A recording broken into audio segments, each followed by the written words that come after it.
The sweet aromas of the apple fritter, cinnamon roll, and blueberry muffin are hard to resist. So making it home without reaching in your McDonald's bag is no easy task. But nothing worth doing is easy. Ba-da-ba-ba-ba. At participating McDonald's. Thank you for visiting ChristopherMedia.net.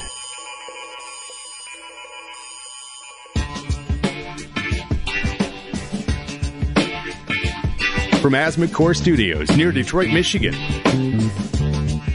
it's Unregimented. Gangsters, what's up, guys? And now, here are your hosts. Welcome to Unregimented number 202. I am Chris. I'm Aaron. And I'm Rich. Are you guys sick of hurricane coverage yet? Yeah. I mean, I'm just going to go ahead and be seen as callous and just say it like, it's not that I don't care. I don't see how I need 24/7 coverage of something. Can I make the point that they were pushing the hurricane on us? They wanted it to be bigger, I think, than it turned out being. Well, I mean, yeah. The news has been pushing weather disasters on us for a long time now. Well, it's because we pulled out of the Paris Accord. Right. So, like 8 months, this all happened. Right. Well, I do have family, and part of it that was hit, and I went to go look up the damage, and it looked like a really bad rainstorm in Florida. I mean, they were like, yeah, the awnings weren't ripped down. Local businesses took their awnings down, but a sculpture in the middle of town had some wind damage, and I'm like, this isn't that far from where it was supposed to be, like total destruction, make Andrew look like a bitch. Yeah. So I don't know how to feel. Like, I kind of am like, were we sold a bill of goods? Because it doesn't really look like as bad as the apocalypse that was being predicted.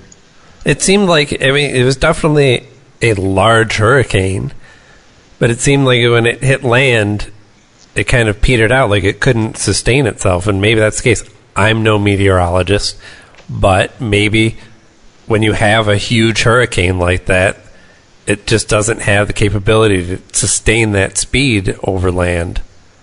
Doesn't have that same, heat exchange that it needs with the water to create that cyclone. But I think somewhere in the newsroom on Monday, someone went, 52. That's it? On NPR, it was just every day. Just 20 minutes of interviewing people about, I got water in my house. I'm staying in a shelter. I have no power. I feel sympathy. I feel sympathy, but, when they started the pledge drive today, I was like, oh, thank God. You talk about something else. You would think that the way it was being covered, that by the end of this, Florida was going to be gone. The maps would now have to be altered. No. The notifications I was getting were comical. I believe at one point on Saturday night, I was getting like hour-by-hour power outage updates for the Miami area. Why? Well, we're up to 2 million people without power. Well, okay. Expected. It's a hurricane. Yeah. It's not so much the lead up to it, though, that I found egregious. It was the post-hurricane talk about what do they do now. And I think that should be local news. If you live in that area, you want to know. Why does the whole world want to follow this more than anything else that's going on in the world? I will say, it was a nice break from Donald Trump. I'm not going to lie. It was nice for a week to not have the lead story on everything involve Donald Trump. Right.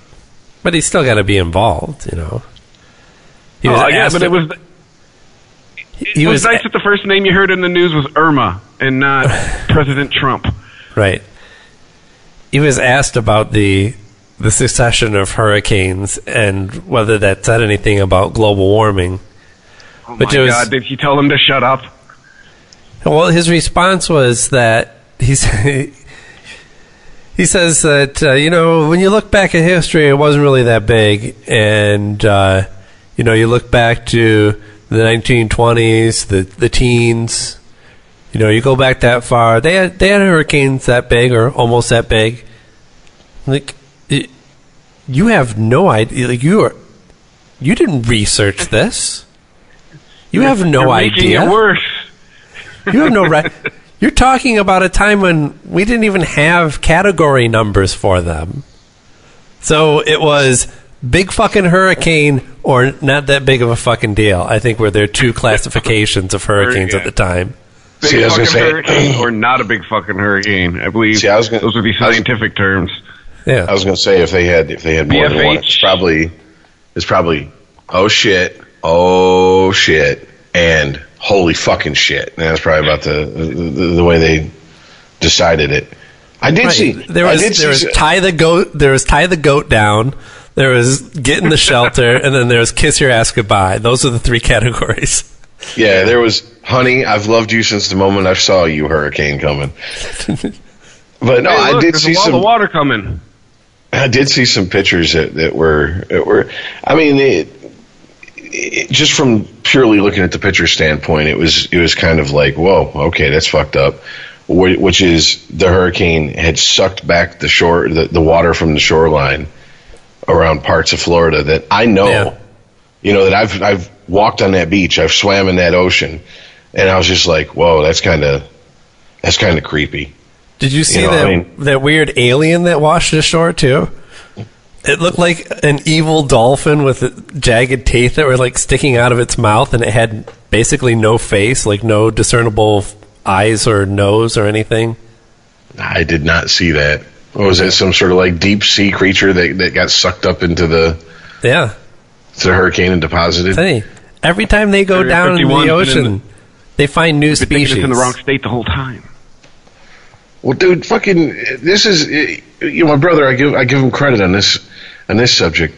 He's like, we don't know what the fuck is at the deepest parts of the ocean because we haven't been there. Right. Like, it's some terrifying shit down there. We know way more about our own solar system than we do about the bottom of our own oceans. No shit. And I'm just like, yeah, it is some terrifying shit down there. I wouldn't want to. I don't care if it was a remote. I wouldn't want to be piloting some like remote shit and then have some sea demon swim up to the camera. I'd fucking jump like a fucking foot and be like, "What the fuck?" Hey, the only way to be PETA sues on behalf of the sea creature. Oh, fuck that! I'd be like Ripley from Aliens. Just take off and nuke it from orbit. It's the only way to be sure. Fuck that. Right. I mean, those things get the ability to walk on land. We're fucked. I didn't catch that, Chris. Were you talking about PETA? Yeah, didn't you hear that there was a decision handed down this week about a guy had a camera set up and a monkey took an accidental selfie, and PETA sued for the proceeds of the picture to go to the monkey? They sued on behalf of the monkey. Yes, because the image of the monkey belongs to that monkey. I mean, has PETA lost their mind completely? That is literally their argument. That is their argument. So the photographer had agreed to set up all future proceeds from this go to the place that houses the monkey or whatever. If I guess if you start with the premise of your organization being that all living animals are equal, then I guess you got to follow that through. I don't know why they're so hateful against plants, but I guess they have to have their pet cause. Theory. They should give the monkey the money. You give him a check or just give him all the cash, and he gets to do whatever he fucking wants with it. If he chooses to wipe his ass with it, so be it. Yeah. That's what I'm saying. He's going to try to first. He's going to sniff it. Then he's going to try to eat it. Then he's going to try to fuck it, and then he's going to wipe his ass with it, and then he's going to lose interest. As a group, we missed an opportunity to get this monkey into a suit and get him into court. What, do you want to dig up Phil Hartman and have him do caveman lawyer to represent him too? Tarzan and monkey on the stand. If the lawyer didn't call upon the monkey as a witness, then he was not doing his job. Yeah, how could you sue on behalf of somebody who isn't in court? Okay, wait a minute. All animals are equal. Okay. Let me take a gazelle and stick it next to a fucking lion and let them have that conversation and see who's higher on the food chain. Gazelle's like, no, don't eat me. We're all equal. And the lion will be like, oh, that's good. Because I walk around on their hind legs said so. Yeah, I was about to rip your throat out and then eat you while you were still bleeding out. But since we're equal, shit. Want to come over for dinner? I mean, come on now. That's like that Family Guy skit where Death dates the PETA member, and she's like, I just love animals because they don't kill each other. And he's like, animals kill each other all the time. She's like, no, they don't. War is a man-made invention. And he just touches her, and she dies, and he goes, check, please. Well, doesn't this put every wildlife photographer in danger of losing probably thousands of dollars? I don't know. I mean, there are people who make their living off of photographing other animals. So if they're... Where does it stop, though? Because if animals who can't file a fucking court document and have to have humans do it on their behalf can sue because someone took their picture and put it in a magazine, what happens to news people who take pictures of public events? The saving grace here is I think that part of their case was that the monkey took the picture himself. That it wasn't just a picture of the monkey, it was a picture that the monkey took.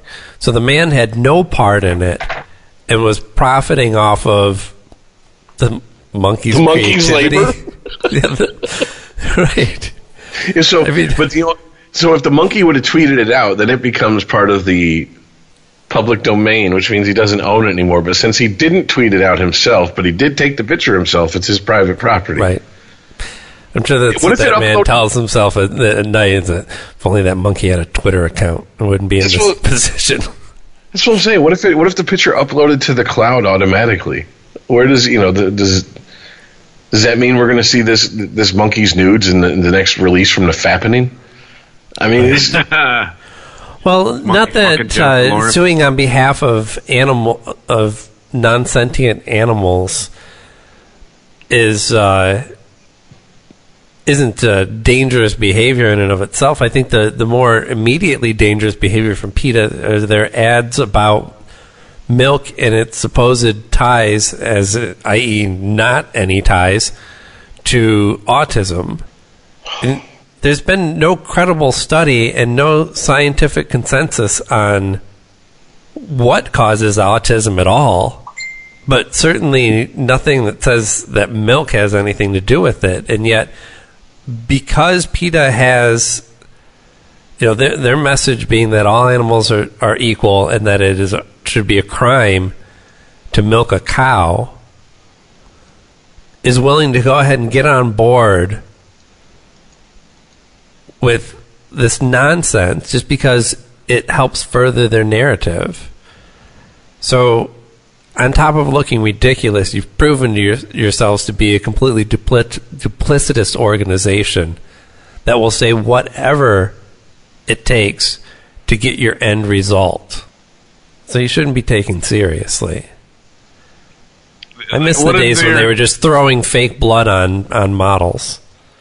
And what's their proof? Is it just that they think it does? Or have they actually cited...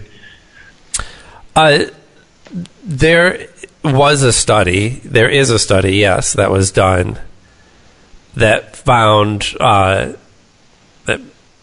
some link between children consuming lots of milk and autism. But these are like all these studies that we hear about, like this causes that, sitting causes heart attacks. Like these are all conjectures based on behavioral studies, None of this is like, well, when we broke down the milk and analyzed it, we found that it had this special protein in it that actually was able to break the blood-brain barrier and alter the synapses in the brain. It's nothing like that. We studied a bunch of people. This group who ended up with autism also happened to drink a lot of milk. So we think there might be something there. Now, that is the start of scientific progress. That is the start of finding of eliminating your variables and narrowing down where your search should be. But it's not scientific evidence. It hasn't even approached theory yet. And that's what most of what gets reported on in the news.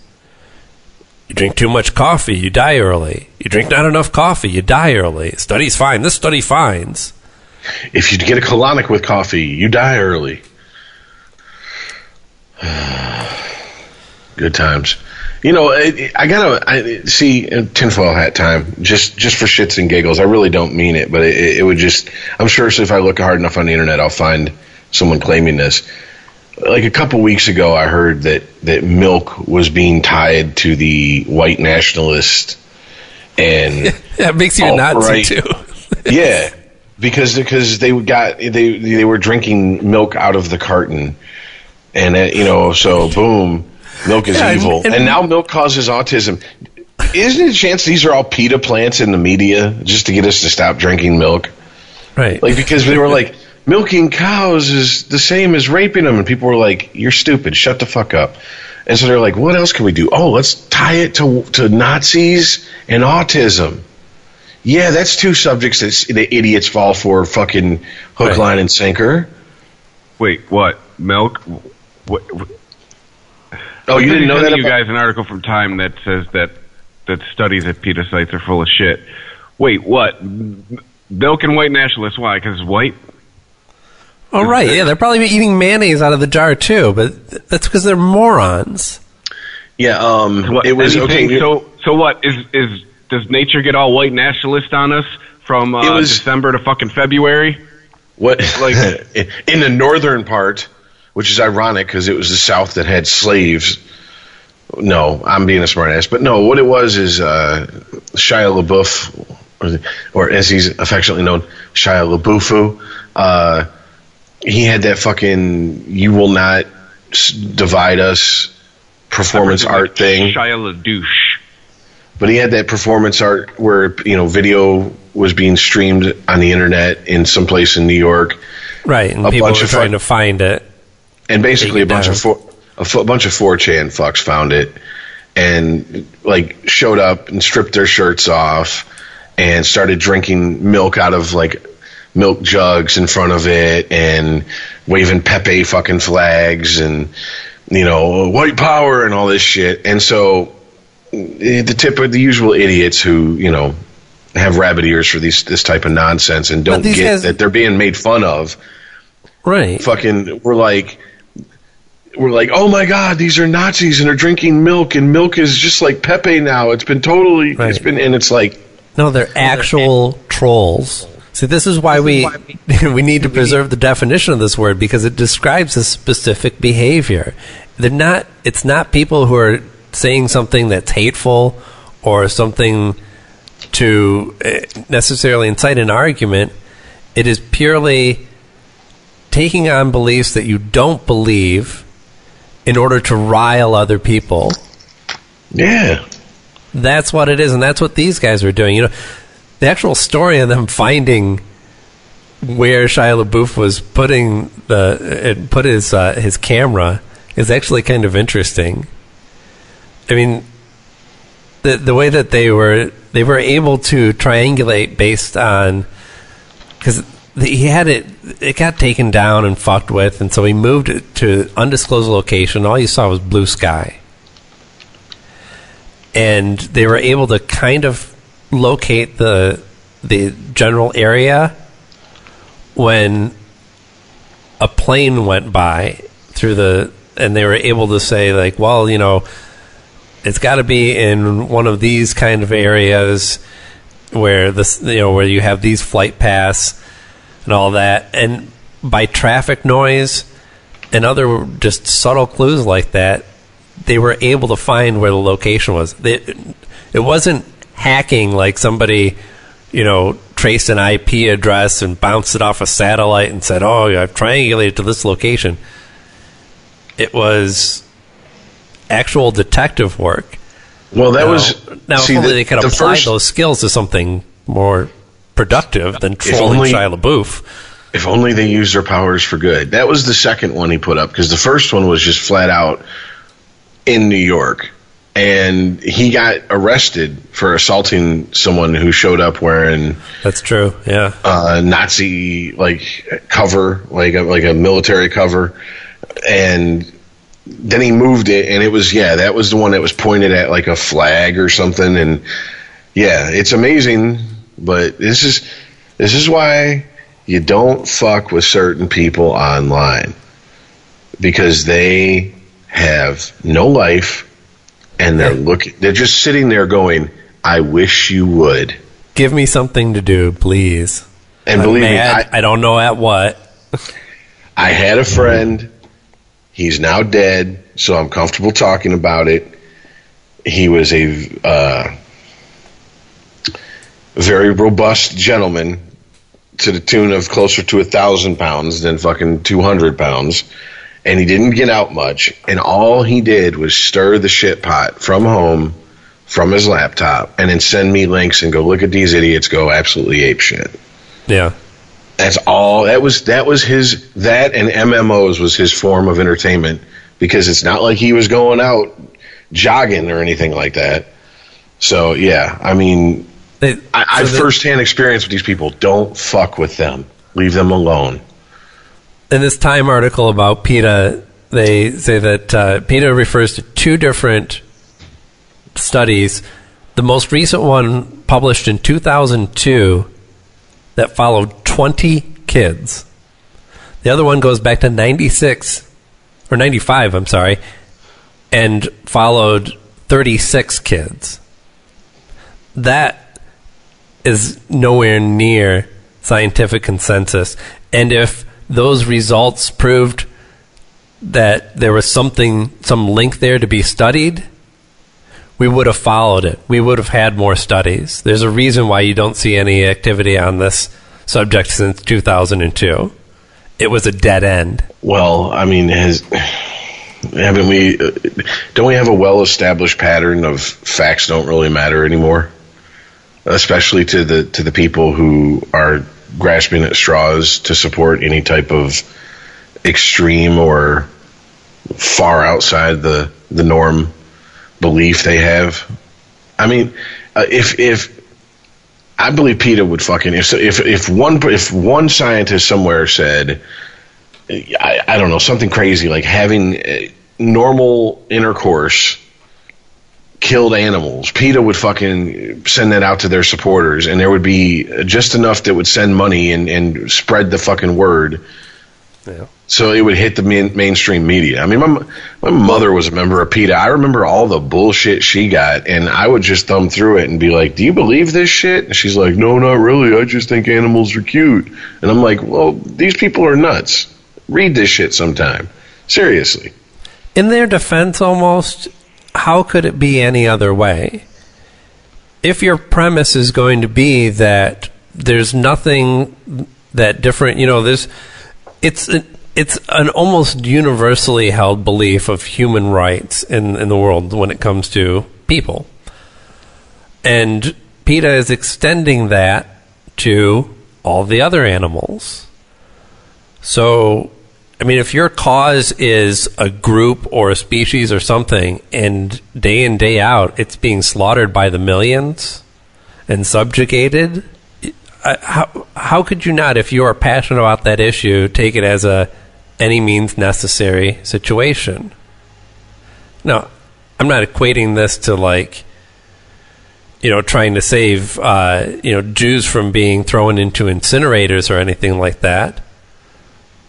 But if that's what you start as a premise, if that's what you start with as a premise, then yeah, I mean, actually this is another reference to Penn Jillette, because he talks about people who are anti-abortion, and he's like, I disagree with them completely, but I completely understand why they do the things that they do.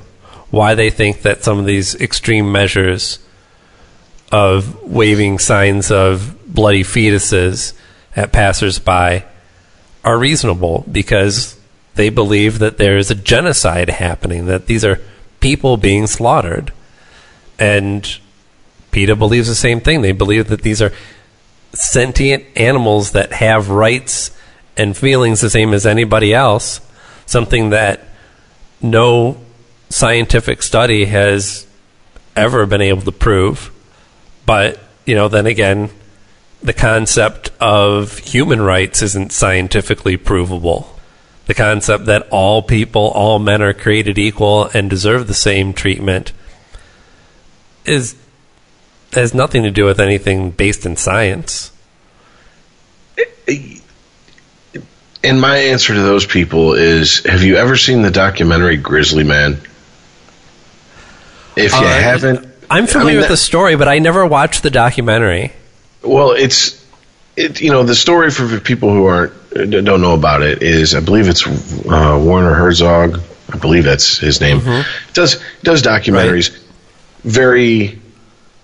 He talks like this with a thick German accent. Right. So I mean, if you've seen one of his documentaries, you know exactly who I'm talking about. Well, anyways, there was this guy, and he was, I guess, an advocate for grizzly bears. Kind of the Diane Fossey of grizzly bears, if you would. And he would go out in the wild, and he'd go, oh, here's my buddy grizzly bear. And the grizzly bear's like 10, 15 yards from him. And he's like, oh, isn't he beautiful? And all this, and videotape and himself. And I believe his wife was involved also. It's been a while since I've seen the documentary. Long story short, what you think would happen on a long enough timeline is exactly what the fuck happened. He's out with his wife, and I believe the camera... either the lens was destroyed, but the film was salvageable, so they had audio of it. Basically, he was, oh, look, such a beautiful grizzly bear. And the grizzly bear was like, I haven't eaten today. And those two people look awfully fucking tasty. And ripped them apart and ate them alive while they screamed and died a horrible death. Yeah. Yes. That's the end result of you going out. The bear went all bear on him? Yeah. Get out of here. Call human resources. The grizzly bear did grizzly bear shit. Right. Well, right. That's why. I mean, PETA can't have it both ways. If you want to say that, whereas, that man, that couple was equal to that bear and had the same rights, well, then how do you punish that bear? What are you going to do to that bear to make sure that he can't do that again? Well, no, I mean, that's not how it works. That's just the bear's nature. The bear is just doing what the bear knows.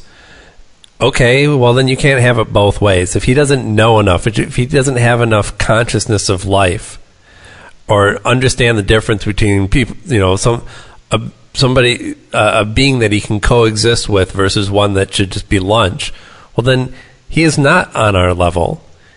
He does not enjoy the same rights that we do, I'll just say the animals don't give a fuck about us. No, they certainly don't. But what I'm saying is that if you want to believe that they should have rights, then the same way that when a person violates somebody else's rights, there's punishment for that. Yeah, Jeffrey Dahmer ate people just like a bear, and we threw his ass in prison. Right. What do we do with the bear? If a dog sniffs another dog's ass and the recipient of the sniff didn't want it, does that other dog go on the sex offenders list now? How much beer did you pour into their bowls? That's a factor. Well, the funny thing is, the hardcore PETA people that I've met, I mean, like the really hardcore PETA people, not just the casual people who are like, yeah, I don't agree with wearing mink coats or whatever. Don't club seals. Yeah, Well, I still want to know, who's going around like baby seal all cute and shit? I can't wait to beat the shit out of you. Like, seriously. It's Eskimos not like trying to stay warm? That's what I'm saying. It's not like there's seal serial killers out there doing it just for the fuck of it. But he toured Trump's apartment and he's got a couple stuffed baby seals that he personally clubbed on an expedition. Yeah, even bored teenagers in Alaska are like, hey, what are we doing Friday night? Clubbing seals. We're going seal clubbing. Yeah. But no, the really hardcore PETA people I've met, they're all very anti Christian organized religion, but yet they reject evolution as well. And I'm just like, what the fuck are you?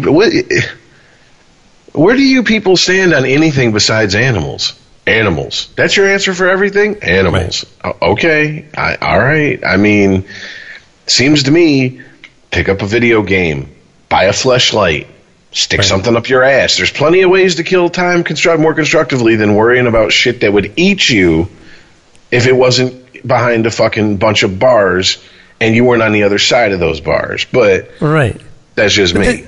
But their very notion of equality is flawed. When you would ask, most PETA members would say that they like animals more than humans.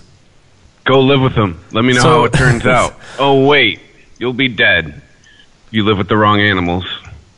That there's something evil about man, and animals are inherently good. They're like children. They're just born good. I wish one of them fuckers would try to compare animals to children. I'd be like, no, they're both pretty much amoral, evil little shits who just do what they want and throw temper tantrums and take and do what they want.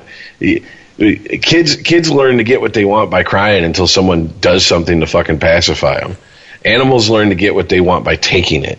It's not much different. The difference is we can reason with children and raise them up. Go take your ass to some place in fucking Africa and try to look at a lion and go, no, you really shouldn't eat these zebras. That's not right. And try to reason with it. Please, and bring a video camera, please, because I want to see this shit. Come with a knapsack full of peanut butter, peanut butter and jelly sandwiches. I mean, look, man. Yeah, of course they taste like chocolate, but you can't eat these zebras.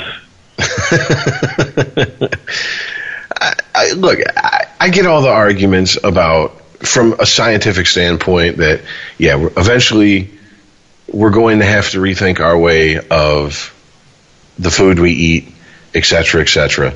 I understand that.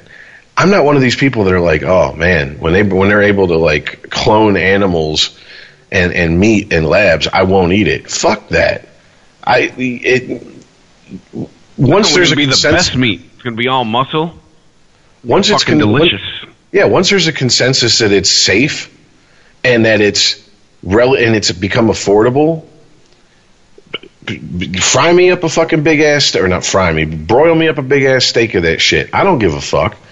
I understand that, but to sit here and act like that somehow they, on some spiritual level, they're more pure than us. It's like, get the fuck out of here, man. Seriously, this is who. Did daddy spank you and mommy ignore you and your first boyfriend dump you? I mean, why do you hate people so much? I hate people, but I still don't look at animals and go, oh, they're better than people. No. They got it all figured out. If I dropped dead, if I had taking a selfie with another, coming around lobbing a turd at you. Let me tell you something.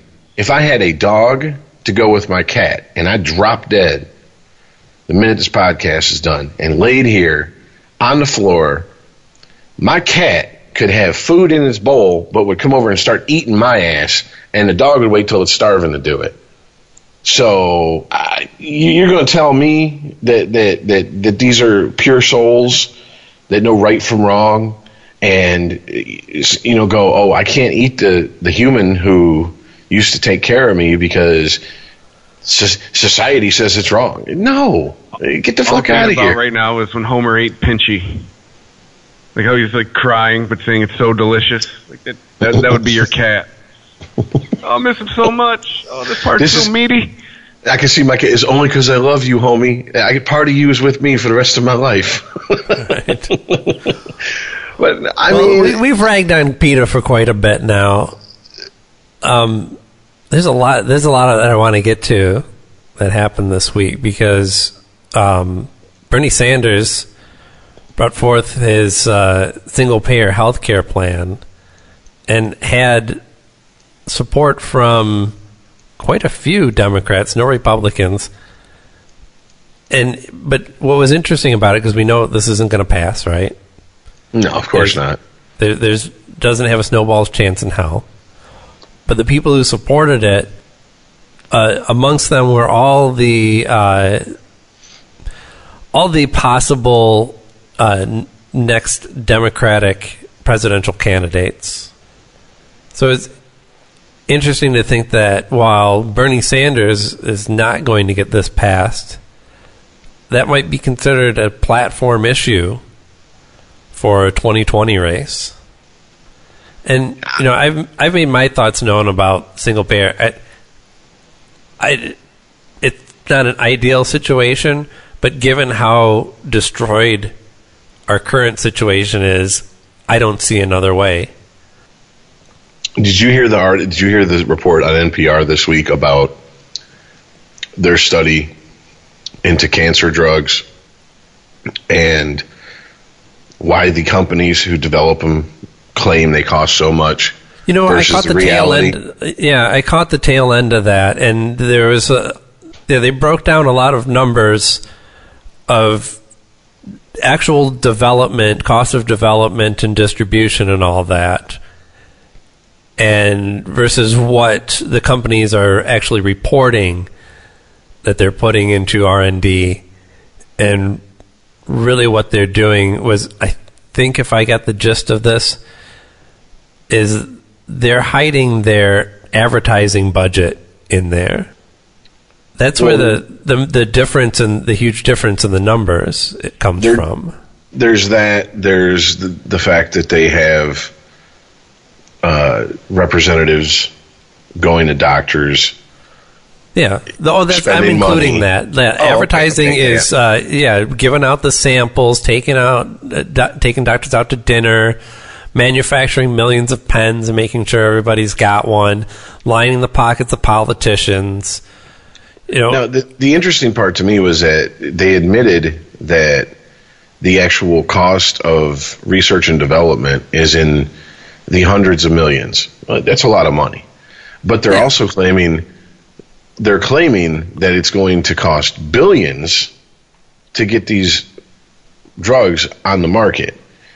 And all I could think back is to a quote from Chris Rock, which is, there ain't no such thing as a fucking drug dealer. Or, drug pusher. There's no pusher, fucking, right, yeah.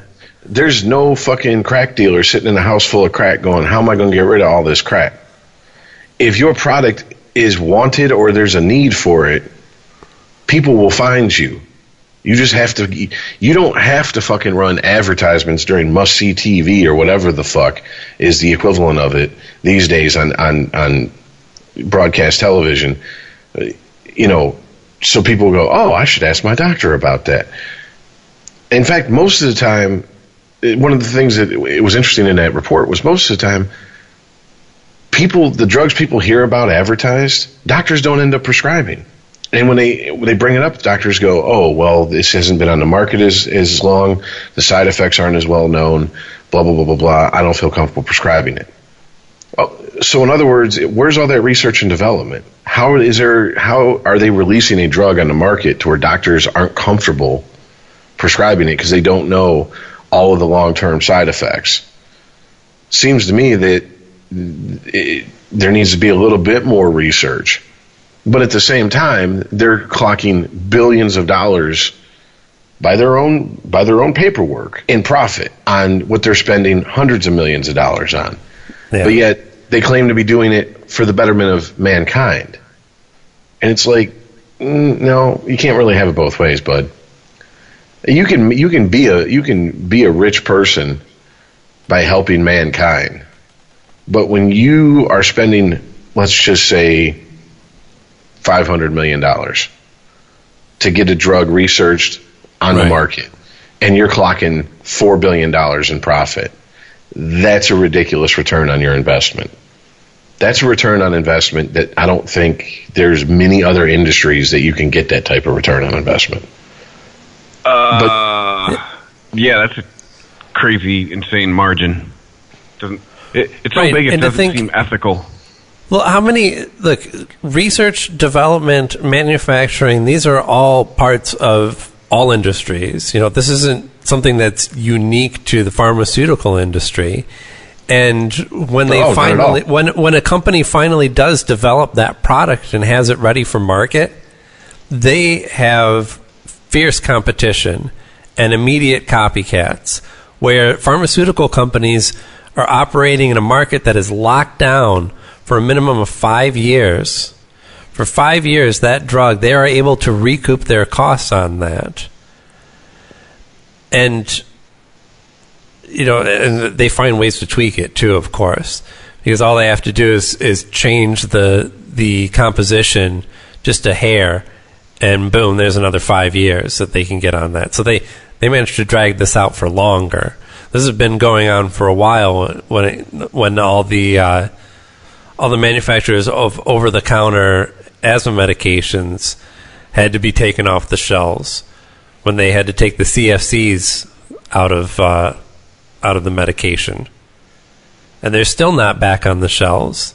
It's been well over a decade later, and the manufacturers of asthma inhalers in the U.S. have continued to, taking the CFCs out of their product, got them another 5 year on their exclusive patent. So nobody could sell a generic of that inhaler. And when that 5 years was up, they just tweak it a little bit more. We'll add a little bit more of this. And there they go. And the result is a lot more hospital visits, a lot more expensive for people who actually pay for them, which isn't always the people who go to the hospital. A lot of times it's the taxpayers that are swallowing that cost. A lot of hospital visits because people just don't have a simple rescue inhaler. Or, an EpiPen is another perfect example of a preventative medication. And you're talking they didn't have to pour hundreds of millions of dollars into research and development to figure out how to take the CFCs out of their... No, they just figured out a different method for propulsion for their inhaler. I just feel at this point, the reality of the situation, first of all, we just have to start with this. Life isn't fair. Everybody just has to accept that. Sure. And then we can move forward. Moving forward from that, we're at a point in our existence where it is, if you have the money to buy these drugs that you need to survive, then you will get them. And if you don't, oh well. Well, that's always... It's only recently that we've shifted away from that as the norm, and this idea that it should be available, medications and healthcare and all this, is a lot more people are coming over to the idea that it is a basic human right. And that's... Well, what I was going to add... That's fairly damn new, not just for this country, but for the world in general. Oh, no, definitely. But what I was going to add to that is, I also feel that there's a lot of fake empathy, compassion, and outrage from people who are going, oh, I feel so bad for people that can't afford that. But, I can afford it. So, I'm good. But, that's horrible. They can't. That's just too bad. No, you don't really care. I'm not going to put that percentage at very high. I'm sorry. Human nature, I don't have that much faith in humanity. The older I get, the more I see more and more proof on a day-to-day basis that people are very comfortable living with the I have mine, fuck you attitude. Especially when you go, you have yours, plus you have a bunch more. Why don't we help our fellow human beings? Oh, no, that's what charity's for. That's why I give to charity. You're not going to take my money to help them. And it goes back to what we talked about. We're comfortable with our tax dollars going to bombing other countries. Right. But we're not comfortable with our tax dollars going to helping our own people. So let's just stop. Let's stop the bullshit and admit as a group as a species, we like to play our war games. We like to kill people, and we like to do that more than help our fucking neighbor across the hall. And let's just stop being hypocrites about it. Let's just embrace the fact that we're pretty much selfish creatures. Mm-hmm. I mean, literally people are talking about, oh, I'm not going to pay more taxes so so-and-so can have health care. But yet they're going to bitch when they have to pay a private fucking health insurance company $1,200 a month, and they have a $3,000 deductible. Yeah, that's and they got really, garbage health care. That's what really gets me on this, is that we can't even get past the idea of how much this will cost. That every time that any kind of change in healthcare is talked about, it's going to cost this much.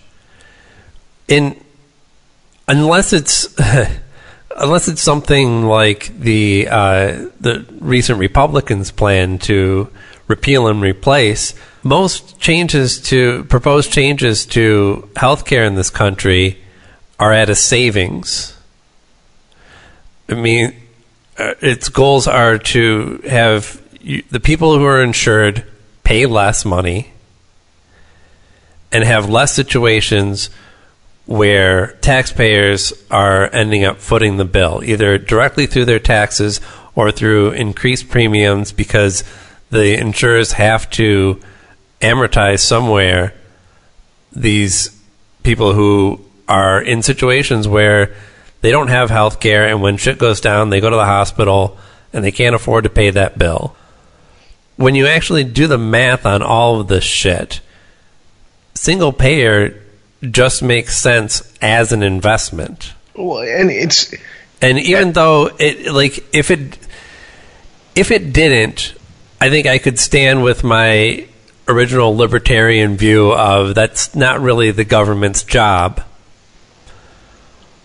But if the government can save me money, yeah. I'm all for that. A lot of the opposition to it is based on just flat out falsehoods.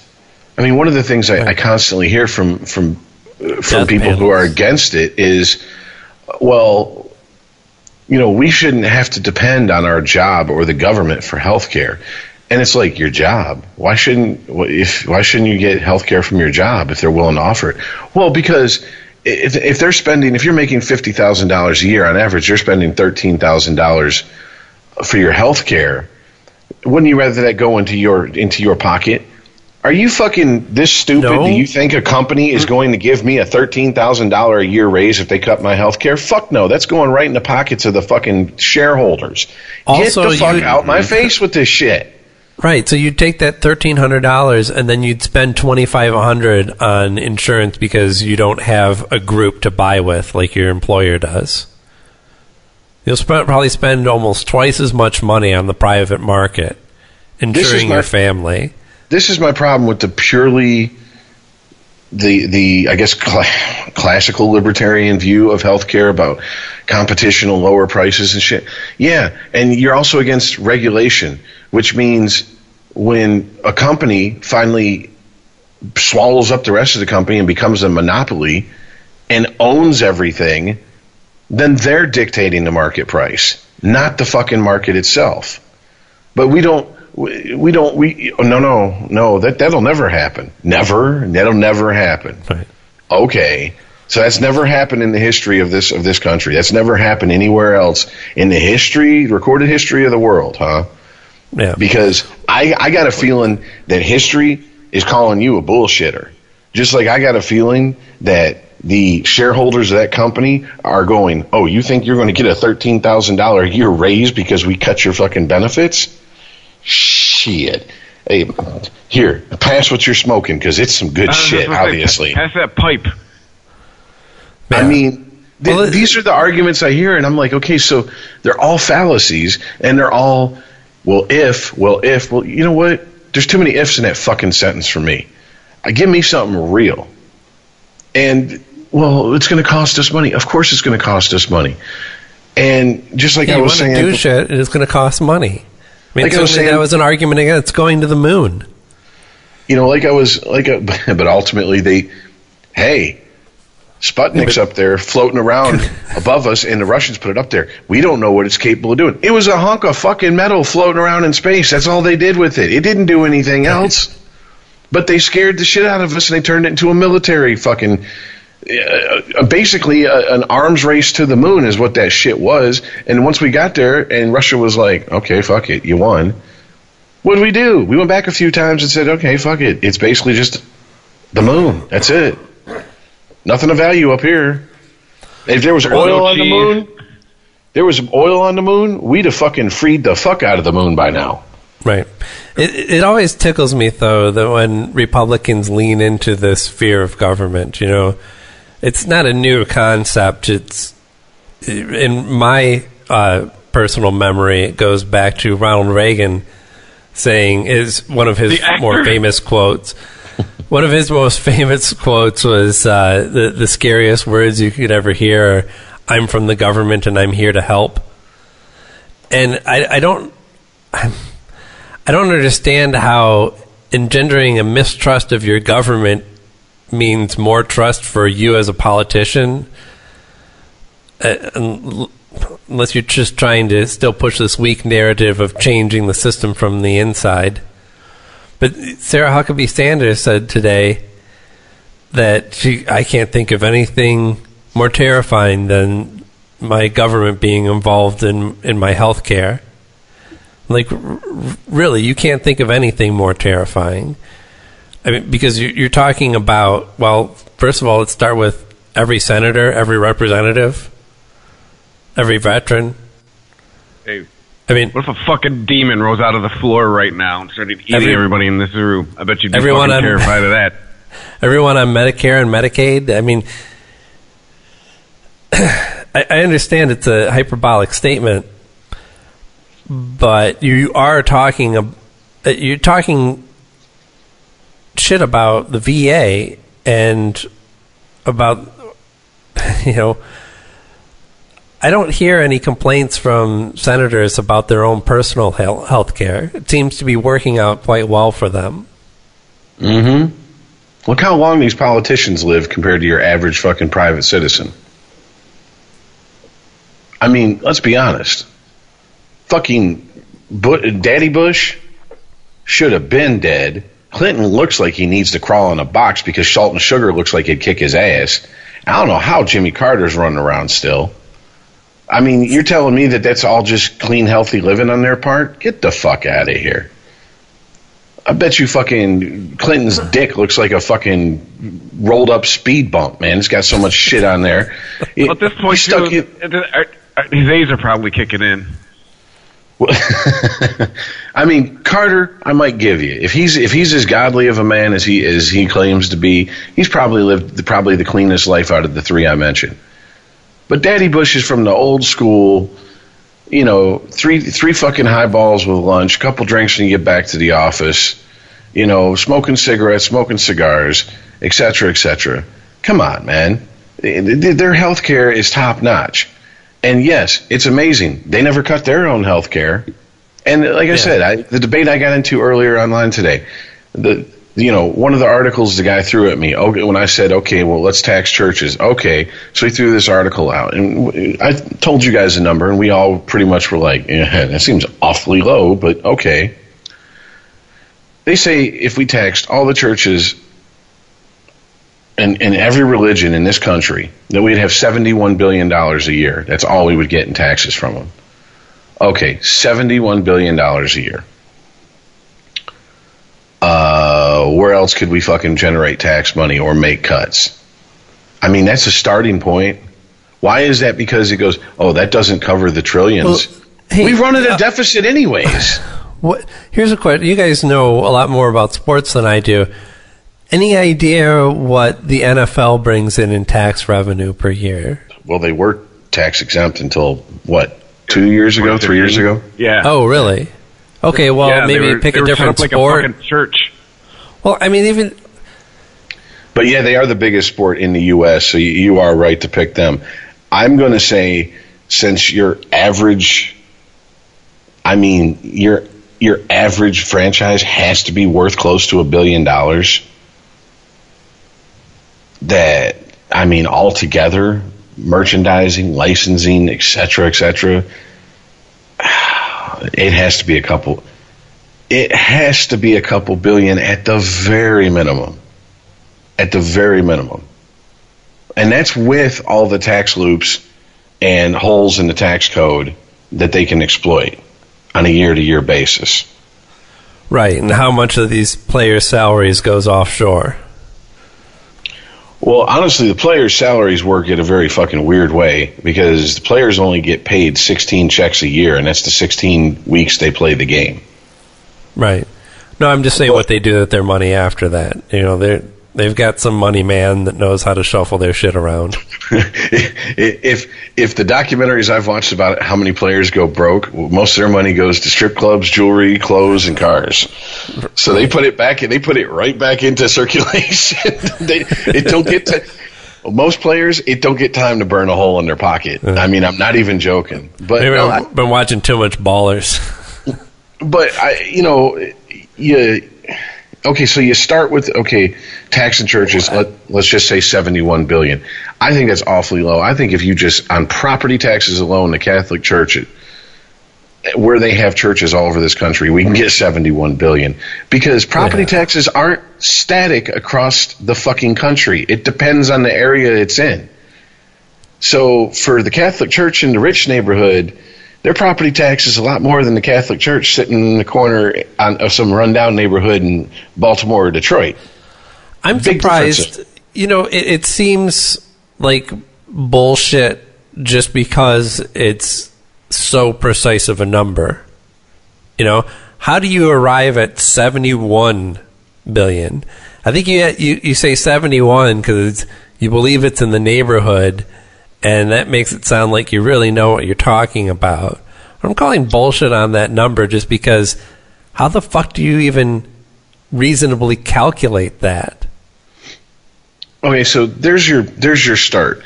Now, to generate more revenue, how about legalize marijuana and tax it, just like we do alcohol and tobacco? Yeah. And I honestly think within a generation or two, it would outsell alcohol and tobacco. Well, in 5 years in Colorado, they've already made the state a $500 million. That's billion with a B. You know, it's interesting. If Trump's kind of a sketched outline of a tax plan comes anywhere near to fruition, which it probably won't, his idea of a more flat tax would actually generate more than enough money to pay for universal health care. Well, that's the other thing is that the numbers that have been thrown out, because it varies between 1.38 trillion per year to 6.5 trillion. And one article that was thrown at me in this debate said that we spend right now $6.5 trillion a year for Medicare and Medicaid. But yet, if we went to universal health care, it would cost us $5.3 trillion a year, and somehow that was a negative. Yeah. Huh? Is this that new math? Is this that Common Core math? Because that don't make any fucking sense to me. Sorry. Well, in Trump's tax plan, he wants to... So current corporate rate is somewhere in the 30s. And he wants to make it a flat 15. And I'm like, yeah, I'm all for that, because what actual corporations pay in taxes after they, pay off their bookkeepers to make sure they pay as little tax as possible, take advantage of every benefit, every loophole that they can. Average corporate tax rate is 12.5%. So that means that, because with this plan, he's saying basically get rid of all these loopholes and just do flat 15. That's great. That's trillions of more dollars. And that's not even addressing the fact that we already have the money. This is like saying, if this was, break this down to a micro level of just a family, right? And mom's saying, hey, we need some better health care. We're paying out all this money in health care, plus we're paying deductibles every time we have a visit and all this shit. I looked at the numbers, and we could go with this plan where we pay a little bit more, but then we have a lower deductible, and over the course of a year, we will actually pay less. And what's the dad saying? Well, no, I can't pay a little bit more now because I've got to take that $100 to the liquor store and spend it all on beer. Like we already have the money and we're just misspending it, you know. Or more apt, I've got to go to the gun store and drop $300 on another automatic weapon, even though I have more than I could ever possibly use in my life. Well, also, they fail to realize certain things because they want these numbers to be static, to be the same no matter what happens after universal health care would be implemented. Because they're not thinking that, in 10, 20 years after having universal health care, where people don't have to worry about fucking, I won't go to the doctor until the bone's sticking out or, it's starting to fall off, that we can catch shit earlier, right? Treat it, possibly get rid of the issue before it becomes something that they're going to have to live with the rest of their life, which is going to all around lower the cost of universal health care. But that's made as an argument against it.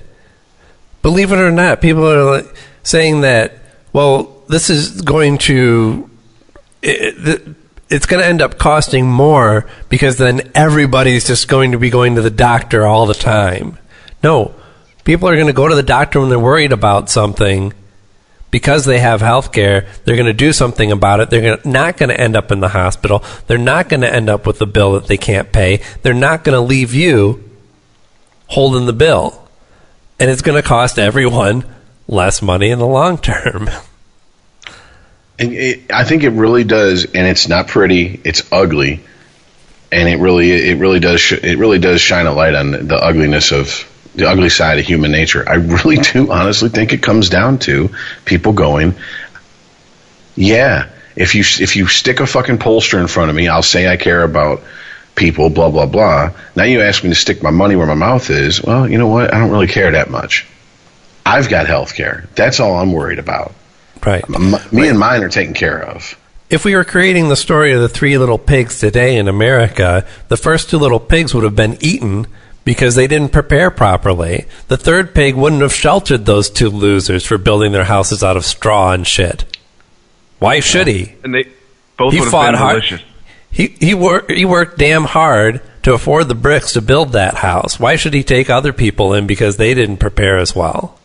That's your general attitude in the U.S. I'm not saying that there aren't people like that. Let that wolf blow their house down. In other places in the world, certainly, but they're not the majority. And that's the attitude that gets lumped in with libertarianism that I can't stand. That's why I can't call myself a full-fledged libertarian, because there's too many assholes out there that have that fuck everyone else, I've got mine mentality. And I'm like, that's not libertarianism. Libertarianism, to me, is just about having as much freedom as you can, and having the government not have a hand in your daily life if you can avoid it. But I mean, I agree. I don't know how it became this ultra Ayn Randian idea of either you pull yourself up by your bootstraps or you don't deserve shit in this world. And that's not the society that we're living in. That's not how any society thrives. I know that I've been probably the most. I've been probably the biggest supporter of universal coverage on this podcast, but honestly, I'm not enthralled with the idea. I just look at the situation and go. Not either. I just look at the situation and go, I'm willing to listen to better ideas, but all the ideas I hear are based on fallacies, fear, and greed. I don't hear anything that's going, we need to take care of people because the better health of the general population, the more they go to work, right, the more money they make, the more money they put back into the economy, the more it keeps this fucking machine rolling.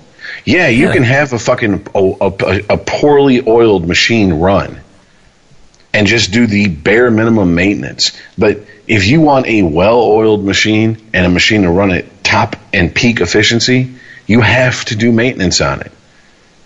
And if you just look at people just as cogs on the machine, and it's just, and even if you look at it as cynically as it's just one big pyramid scheme and we kick money up to the top, well, eventually if there's no one able to fucking work and people getting sick and they can't afford to take care of themselves, there's going to be less money to kick up to the top. And how short-sighted are the people at the top to go, well, whatever, we'll deal with that when we get there. But then again, we are talking about people who realize that, that run corporations like, and I'm not shitting on them, but it's just the truth. Pretty much all automobile corporations up till the last 15, 20 years that acted like there's just an endless supply of oil in this fucking world. We won't have to worry about it. Hey, we had the oil crisis in the late 70s. That sucked. You know what we're going to do in the early 90s? Build SUVs. What? That's the exact opposite that you should have done. We had the scare. We had our wake-up call, our warning. Why the fuck didn't we do anything then? No, but we didn't even stay. We didn't even stay the course with what we were doing. We went and built less efficient vehicles and put them on the road, and told every Joe Blow who lives in fucking Livonia that he needs to drive a fucking dually fucking diesel pickup truck. For what? What are you hauling? Your fat ass wife around? What seriously? 550 horsepower, built Ford tough. What the fuck do you need 550 horsepower unless you're in construction or something along those lines? It's like, nice truck, sorry about your dick. Seriously, we're so short-sighted. This is just what we do. And it's like, I'm to the point where I'm like, fuck it. If this is what we do, this is what we do. Fuck it. We just don't care. Okay, let's just admit it. Let's just say, fuck it. We don't care. And just embrace being the modern-day Roman Empire and go down in a blaze of glory. I mean, might as well. I mean, hey, if that's the case, our generation can have some fun before we check out. Yeah, I mean, 90% of the trucks that I see on the road are fucking commuter trucks. I don't see him hauling shit except for one guy. The only reason I owned a pickup truck was because I was in a band, and every other fucking loser I was in that band with either didn't drive, didn't have a license, or owned some fucking 2000s version of a Pinto. And they were a drummer. And they got double bass and fucking 15 cymbal stands, and they're like, it won't fit in my car. Let me drive my truck over there and load up your shit. Playing golf, dipshit. I mean, that's honestly, we had two vehicles. Me and my wife had two vehicles. She owned a Neon. I owned a pickup truck. Unless we were going someplace where we needed the pickup truck, we didn't take the pickup truck. Why? Because every time I put my foot on the gas, I heard this cheering sound come from the Middle East. That fucker had a 4-barrel carb in it, for fuck's sake. I mean, it was a 350. So, I mean, that thing was drinking gas. But that's what I'm saying. Here I am. I'm poor. I'm a working musician. And I'm more conscious of shit because I have to be, because at the end of the month, I'm looking at the bank account going, we ain't got shit because we drive this truck all over the place. This don't make sense financially. And even when we had the money, why would we piss it away filling up that fucking beast? $15, the Neon's ready to go, and we take that bitch for 450 miles. We look like a couple fags in it, but fags that got good gas mileage. I'll take that every day. Fags save money on gas. Spend money on more snacks. Driving that 450 miles. Well, to wrap up on healthcare, though, do you think that there's a chance of this actually going somewhere? That this would be, well, I guess the two questions would be, is this possible that this would be an actual platform issue for the Democrats in 2020? And if it is, do you think it would ever have any chance of passing in this country? Because it would mean standing up to the insurance companies and basically saying that you're going to You're going to have to just go away. And there's no way around that. You have single-payer health care, you have a whole industry in this nation just disappear. We have a large chunk of insurance company disappear. I mean, there's still going to be insurance on cars, floods, natural disasters, life insurance, et cetera, et cetera. Well, yeah, I didn't mean insurance in general, health insurance. I mean, but that is probably the lion's share of where they make their money, to be honest with you. Because even car insurance is pretty much optional in the state of Michigan at this point. I mean, it's estimated 40% of us in the state drive around with no insurance. So much for that being mandatory. But I don't think anyone can run on it and win. I don't maybe in my later years, if I, knock on wood, live to the average that an American male lives to, I might see it before I die. Maybe the millennials will when they wrestle power away from the remnants of the baby boomers and the Gen Xers, that they'll do something. But I'm just, like I said, the older I get, the more and more faith I lose, man. I just don't think I don't think people care enough because it's not happening to them. And here's the number that always fucks with my head. There are more people insured in this country than not. So, of course, those people are like, wait a minute, I already have insurance. As long as the people who have insurance outnumber the people who don't, it's going to be hard to get those people to give a fuck until their insurance is either taken away from them by their employer, made almost obsolete by their employer to the point where they have to supplement it with private insurance, and then they start paying $1,200 a month, or they're getting private insurance already, but the premiums keep going up, and now it's $2,500 a month, and they're honestly making choices between, do we buy off-brand groceries or do we have insurance? Can't live without insurance because I got a wife and 2 kids.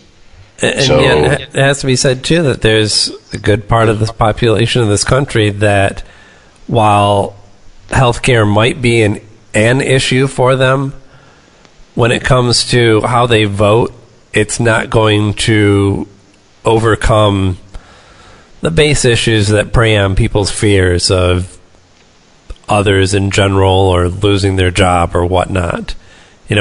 Even if they thought like, well, yeah, I'd like, single payer, I'd give it a shot. But if the other candidate is saying we need to build a wall to keep Mexicans from taking your job, you're like, well, that's clearly where my vote's going.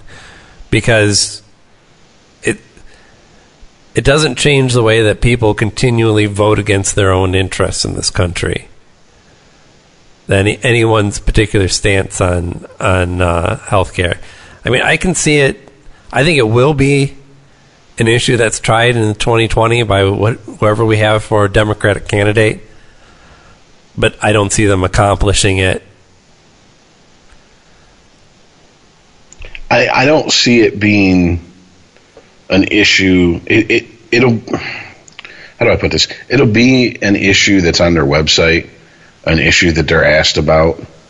And they'll probably say the standard pat answer of, well, we obviously need to take a good long look at healthcare, and we need to revise some things. We need to reel in the cost of prescription drugs, blah blah blah, and then they're going to move on to the sexy issues, which in other words is just going to be lip service. Yeah, I honestly was shocked Obama stuck to his fucking guns as much as he did about Obamacare. I really am. That I did not think that was going to happen. I thought that was going to fall by the wayside.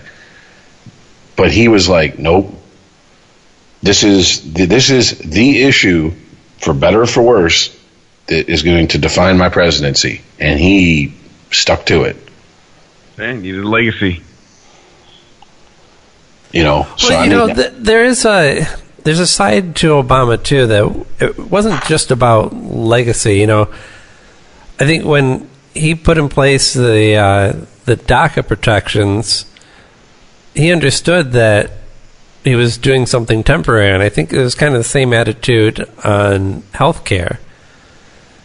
He tackled a lot of problems as a realist, with the hope that once people lived with this, once people got used to the concept and warmed up to the concept of accepting immigrants regardless of how they came here, or thinking of healthcare as a basic human right, that the people would then fight to keep those rights or those protections, or vote to have them, actually solidified into the law. And I don't know that his theories are necessarily playing out, though. I think people are just as happy to go back to the way things were, regardless of whether it was to anyone's benefit or not. Well, the DACA thing is interesting because it is only the smallest of blips on my on the radar in my memory of when Obama was in office. I think it's turned into a much bigger issue with Trump in office.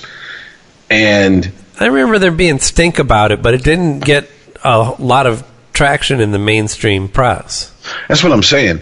It wasn't shoved to the forefront of the media to where, at best, the media said, have an opinion about this. Why? Because we're going to shove it in your face.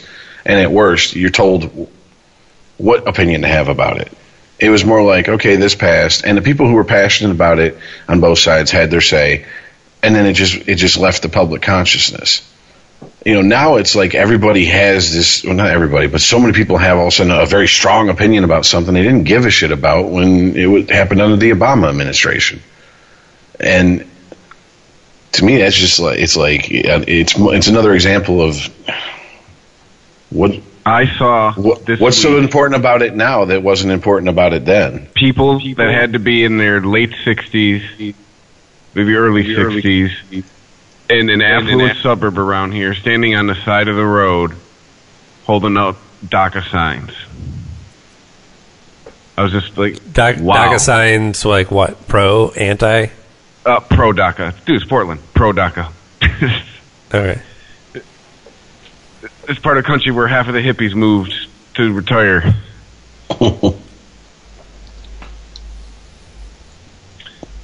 But yeah, I see what you're saying, Rich. It's you can give a fuck 5 years ago, or what was it, 2011? So 6 years ago. I just maybe I'm being, what do you call it? Just heartless about it. I'm not having enough empathy about the situation, but I compare it to the statue shit. Those statues were there when Obama was there. Where was all this outrage that we needed to tear them down and go kick them and all this shit? The fear mongering about, the white supremacists, they were there when Obama was there. Well, where was all the fear mongering about that then? I mean, maybe their numbers have grown by a point of a percentage under Trump. But, I mean, honestly, I think your average racist person looks at him and goes, fucking idiots, just as much as they look at Antifa and go, fucking idiots. I don't think your average racist person is going to go fucking join any march. So, I mean, these are issues. It's like, okay, why all of a sudden is there a big stink about them? Is it because we're being told that we need to make a big stink about it? Yeah. Which goes back to what Chris always says. We've all said it at some point, but Chris has said it more than anybody, I believe, on this podcast. Okay, we're paying attention to your right hand. Show me what your left hand's doing. Why is it behind your back? Well, but there is a different situation here. And that's our government's response to these demonstrations. And it's still ongoing. I mean, Republicans and Democrats universally passed a decree saying that all these white supremacist groups are considered hate groups. And the White House is waffling on whether President Trump will actually sign that or not. But once again, we can't get Congress to agree on anything. I mean, right down to whether grass is green or not. Well, but yet we now get him to say, okay, President Trump, you got to say that hate groups and white supremacists and neo-Nazis are bad. Okay, my question is, if you really think he's a neo-Nazi himself, him saying that, do you believe him? No, of course not. If you don't think he's a fucking neo-Nazi, then you just go, oh, he's being forced to say this. He doesn't mean it. Either way, it's bullshit. Well, right. It's too late. We got the proper response the first time. I think we got closer to the true response. I don't know about proper, but yeah, I agree. I get what you're saying. Proper is not the correct term there. You're right. I mean, the politic response would have been for him to come out, read a prepared statement, condemned white nationalism, neo-Nazis, et cetera, and condemn violence, period, without adding, on both sides, just violence is not, what Bernie Sanders said. Well, Bernie Sanders said after that guy shot up the Republican softball game, violence is not the American way. As much bullshit as we all agreed that was, looking at our history, that's the politic thing to say in that situation. Right. That's the pat answer. But that wasn't even the saying that there was violence on both sides is factually true. Saying that there were good people on both sides, I think, is highly debatable. But definitely. And as much as I should, that at length. I mean, and I just real quick to say this because I do get some feedback. People are like, "Man, you're really hard on Antifa." As much as I shit on Antifa, I honestly believe there's a lot of misguided, well-intentioned. I don't know a lot. There's more of well-intentioned but misguided people on the Antifa side of things than there are on the white nationalist neo-Nazi side of things. You're a racist. I don't know how the fuck I don't know how anyone could rationalize it as, oh, they're just misguided. Well, how the fuck is that misguided? I mean, they believe that genetically one race is superior to another when we've proven that to be false scientifically. How are they misguided? They're being willfully obtuse here. And that's being polite about it. Antifa, I believe there's people that go, hey, you know what? Yeah, fuck the fascists. Let me get in here. What they don't realize is that that's the very tip of the iceberg of Antifa. When you get deeper, right, it gets uglier and uglier as you go down and dig through the rock layers. So, yeah, I mean, there you go. That's about as much as an endorsement as Antifa's ever going to get from me. Well-intentioned idiots.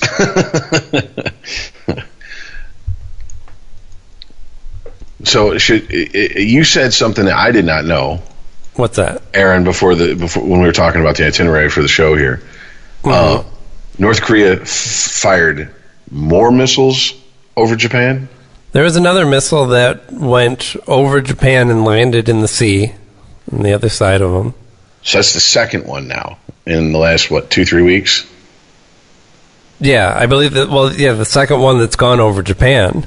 Yeah, that's what I meant. Yeah. The first time around, Japan was like, "Well, this is whatever this is, whether this is just showing off or not." I think that the idea is that even if North Korea isn't willing to actually pull some kind of move, that they don't exactly have the most reliable track record when it comes to this shit, and one of their warning shots could end up landing somewhere where there's a lot of people.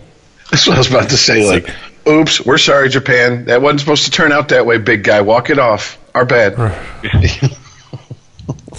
Oops, sorry about that, Hiroshima. Again. Yeah, I know. Which is not...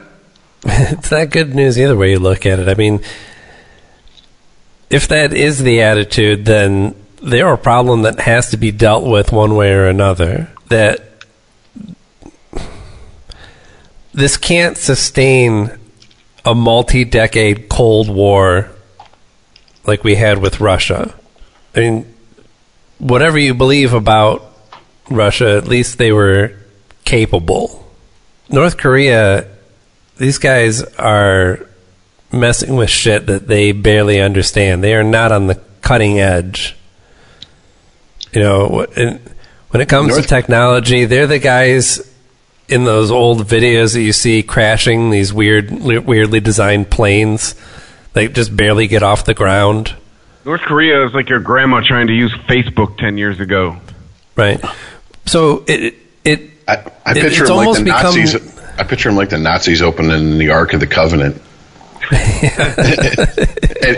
the U.S. is Harrison Ford. Don't look at it, Marion. We know better, you know. Right, so it doesn't even become an issue of North Korea's intentions or what Kim Jong-un wants. It's, if they're going to be this much of a loose cannon, I don't see how much longer any kind of negotiation or what's the term? Cutting off their supplies, basically. Sanctions. Oh, sanctions. Sanctions. Thank you. Couldn't think of that one. I don't see how that's going to go anywhere. Well, isn't the bitch of sanctions that? And didn't we kind of go through this with all the Iraq sanctions over the years before we just finally said, fuck it, we're going in there? Was that it affects the civilians in that country that we have the sanctions against. It never really affects the people at the top because they're always going to get theirs, like the leaders or dictators, however you want to look at it. Yeah.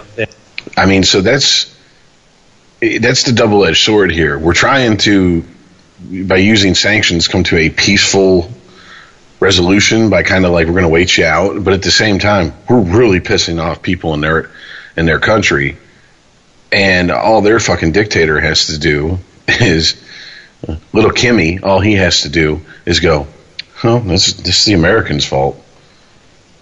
I mean, there was a video that hit Facebook. It got taken down. I don't know how valid it was, but there was people saying that spoke Korean saying that it was legit. That had been basically, it was propaganda for North Korea, and it was showing clips of U.S. television, et cetera, and I mean, it was taking all the worst things. It was taking like my Super Sweet 16 reality TV shows like The Bachelor, et cetera, and saying these are the people that, you know, want to destroy us. These are what they worship. You know, they don't care about family or anything like that. They only care about material things and wealth and fame, and that's, you know, they're godless heathens, which is kind of ironic coming from North Korea, but still, I guess it plays. I don't know, but I mean, I'm sitting there watching it, and I'm like, I know I'm supposed to disagree with it, but I mean, when you hit a bullseye, I can't really sit there and go, no, you didn't. I mean, what am I supposed to say when you just ring it up to 100%? No fucking question. You hit dead center of this fucking target. I mean, it's the truth. Now, the problem is they presented it as that's all we are. That's our pop culture. Pop culture is very important in America, but ultimately, at least I think our generation growing up, we understood that it's disposable culture as well. What's hot now, 10 years won't be. That's the nature of pop culture. It comes, it goes. You might get a revival every once in a while. You mean the Jersey Shore wasn't going to be around forever? No, they weren't going up on Mount Rushmore. No. The situation was not going to be next to FDR. Or not FDR. You know what I'm talking about. Fucking the other Roosevelt. Yeah, but yeah, Teddy. Now with that attitude, Rich. We're going to change.org. Yes. I might have actually signed a few things on that website at one point. Anyways, no, but to me that was interesting because it's like, all right, what kind of war are we fighting here? Yeah, I get what you're saying with the Cold War thing, but to me, he's escalating a lot quicker than Russia ever did. I mean, the Bay of Pigs was pretty much about as close to all-out war as we came with Russia. Right. He lobs, you said it yourself, he lobs a missile that lands in the wrong place and kills a bunch of our allies, and we don't do anything. How's that going to look? I mean, we're gonna look like where's the dress? Honey, go get our dress so we can change into it in front of everybody because we're a big fucking pussy right now. We have to do something at that point. This is a no-win situation as far as I'm concerned. And even if we didn't have Trump in office, I think it would be escalating. Maybe not at this speed, but I think they would escalate it. Period. That's what they want. Not their people, but their leadership. Yeah, Kim Jong-il is just the latest in a series of dictators that by practice, every time there's a new American president, they have to test them. Yeah, they flex their nuts. They see what they can get away with. And clearly that test came back positive for, we can really fuck with the country under this leadership. Because this guy is taking every piece of bait that I'm giving him. He's matching me tit for tat on every crazy thing that comes out of my mouth. Sometimes even going, I'll raise you that. I mean, when he come out with that, with a fire and fury the world has never seen, I was like, oh, shit. Right. Oh, really, dude? Those words, that's like when Bush was like, this is a crusade against the evildoers. That's not the word you want to use with Islam. What the fuck is wrong with you, idiot? Fire and fury. What a poet. Do you think Tom Cruise is going to play you in the biopic? It's going to be an action adventure. But did you expect anything else out of him? He's a guy with a big ego. Yeah. The true story of how Trump snuck over into North Korea and assassinated Kim Jong-un. Don't give him any ideas, because I could see his ass buying a movie studio, casting Tom Cruise, and in 20 years, Tom Cruise be too old, maybe 10 years, we see the movie in the preview. Tom Cruise is low crawling with a knife in his teeth through North Korea, and he goes up and he slits the fucking guy's throat. He's sneaking out of Dennis Rodman's luggage. Yeah. In the North Korea version, he kicks the knife out of Tom Cruise's hand and kills Tom Cruise. Yeah, he does a leg sweep and takes his lifts out from under him. Tom Cruise goes down in a big old 5'2" heap of nothing. Mm-hmm. Well, I mean, isn't that safer if that's the type of fucking war they want to wage? They want to go with a cultural war. Shouldn't we encourage that versus this military build-up bullshit? Yeah, you want to fucking take pot shots at us? But if I was Trump, I'm like, get me Matt Stone and Trey Parker on the phone. Here, just make talking shit about North Korea. Just piss him off. That way he just keeps making his propaganda, and we'll just throw that back and forth. They'd be our official ministers of shit talking. Yeah, exactly, yeah. It's a lot safer. I wish I knew the source on this one, because I heard it secondhand. But there was the idea of the answer to North Korea is just to airdrop millions of internet-capable cell phones and fly a satellite over top of them and just fill the citizens with information. It's not. It sounds like a joke, but I honestly, that is the most sane answer that I've heard in how to deal with the North Korea situation. But I mean, because ultimately, maybe they're so brainwashed though that the government could just be like, "Oh yeah, no, we're fucking around with you. We're testing your loyalty to the leader." Don't believe that shit. If movie and TVs have taught me anything, it's what I've seen in them is how it goes over there. All right. I mean, there are some people that say that a good part of the fall of the Soviet Union was due to our American culture that they just couldn't keep out of their country. And the Russians certainly had their fair share of propaganda to try and keep their citizens in line. But it ultimately didn't last. I'm one of those people. I mean, if you look at how much of American music and concerts started happening over there, and then boom, Russia as we knew it coming to an end, pretty much, I mean, it has to be a big coincidence if that didn't. I'm not saying that was the biggest thing that did it, but it seemed like it was the straw that broke the camel's back. Right. You know, they're like, oh, wait a minute, they get to live this way? Right, and I mean... We didn't know that. We've been told this all our lives. It's all bullshit. Certainly, I'm sure there are people in North Korea that wouldn't listen to anything from, that came from the American devils. That wouldn't believe any of it. But, if your leader tells you that America, he portrays one version of America, one consistent version, and you have a bunch of media and news and information, none of which confirms what your leader is telling you, and it's from not just multiple sources, all sources that you can find on the internet, then I think ultimately that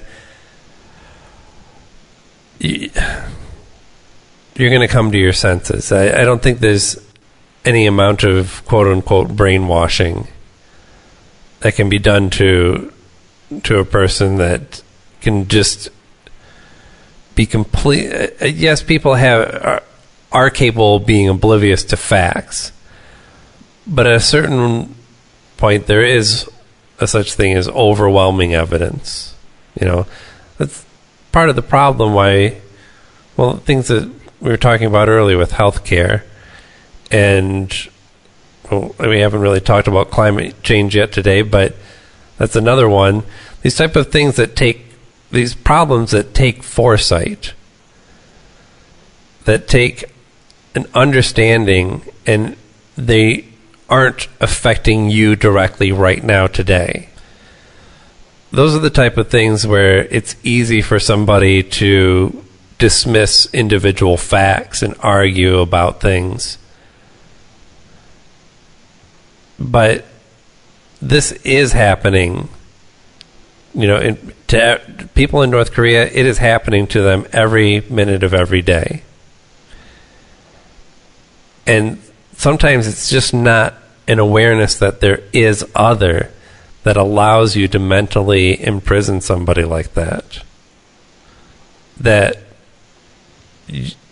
your way, the North Korean way, is the only way. Once you're shown that there is another way, I'm sure there are people who are legitimately loyal to their leader, to their country, to this version of North Korea. And certainly there's plenty of citizens are willing to die for that cause. And while we don't know a ton about the country, it doesn't seem like that's the majority. The majority are just trying to get by. And if they're just simply shown examples of people living lives where, not everything is rationed to them. They don't have to wait in line for everything. There's not massive unemployment. There's not massive poverty. There's not people... What, you mean your president can't dunk a dying. basketball? There's not people dying of starvation. Sure, the occasional homeless man. Can we get some North Korean weed? But in North Korea, there's straight up famines because they just don't produce enough food on their own to feed their people. It's all a lie. It's all a ruse, like in the interview. So I don't know. Ultimately, isn't that the only true power of the individual? The individual with not millions of dollars to use as influence? Their only true power is information. Voting is just an exercise of that power, but without proper information, you don't have any power to take any legitimate stance or try and make any change. Aren't there literally like a single number of computers on the internet in North Korea? I don't know. I think Allegedly. they probably have their own. From what I understand, I just imagine their own. It's a Google page with the O's or Kim Jong Il's face. From what I understand, it's a very heavily monitored, censored internet that they have, and it's not as widely available as here. But they also have something that's, well, this is really going to not make me popular with some people. The first half of what you were saying, Aaron, I'm sitting there and I'm listening to you and I'm thinking, before you got to the the famines, the mass unemployment, before that part, right. I'm thinking, take out North Korea, put in America, you'd be talking about us. People who are just trying to get by, and their government is just in control, and there's nothing they can do. I mean, what can they do? You step out of line, you're handled one way or the other. You're going to toe the line. You're going to do what your government says. That's all there is to it. That's the other side of this, is that it's not just about incoming information, but it's about the exchange of ideas with the citizens. They don't have the basic right that we enjoy in this country to just peacefully assemble, to even talk this shit out. Like, do you like the way that your government is treating you right now? Ask basic questions like that. Give us a few years, we're going to fuck that one up. Well, and that's the other part, is apparently a large part of their culture is very Orwellian, as far as it's a tattletale culture. You're encouraged to do that, because if it's found out that your neighbor was doing this, and your neighbor goes, well, wait a minute, he knew I was doing it. He had nothing to do with it, but he knew I was doing it to try to curry favor with the people that caught him. You both go. Well, and so it's, how far is that off from you say something, you see something, say something? Yeah. It seems like this is, I guess this is going to sound racist, but I do believe that there is something inherently communist in the nature of Asian societies. There's just an idea of that you really aren't that special, that goes contrary to what Western culture is built on. There's a fucking billion of you, kind of proves it. And even like China has, it's taken it to greater extremes in the past, like with the culture wars in China. But I mean, currently they don't enjoy that much more freedom than North Korea. They're just able to have a competent government that knows how to work with others, so that it's been able to be way more prosperous.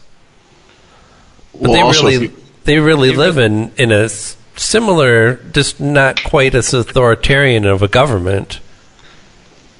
Well, I mean, if you look at history, if you look at the way things have been, like one of the most popular books obviously would be The Art of War by Sun Tzu and all this. You look at that, in their culture, and this isn't a racial difference, this is a cultural difference. In their culture, they don't plan for, I'm 18, by the time I'm 65, I want to retire comfortably. It's more of, this generation sacrifices, and 5 generations down the line, the fruits of the fruits of the trees we planted come to bear. Mm-hmm. It's and granted, it's more of an old school, an older culture mindset, but that's still there to an extent.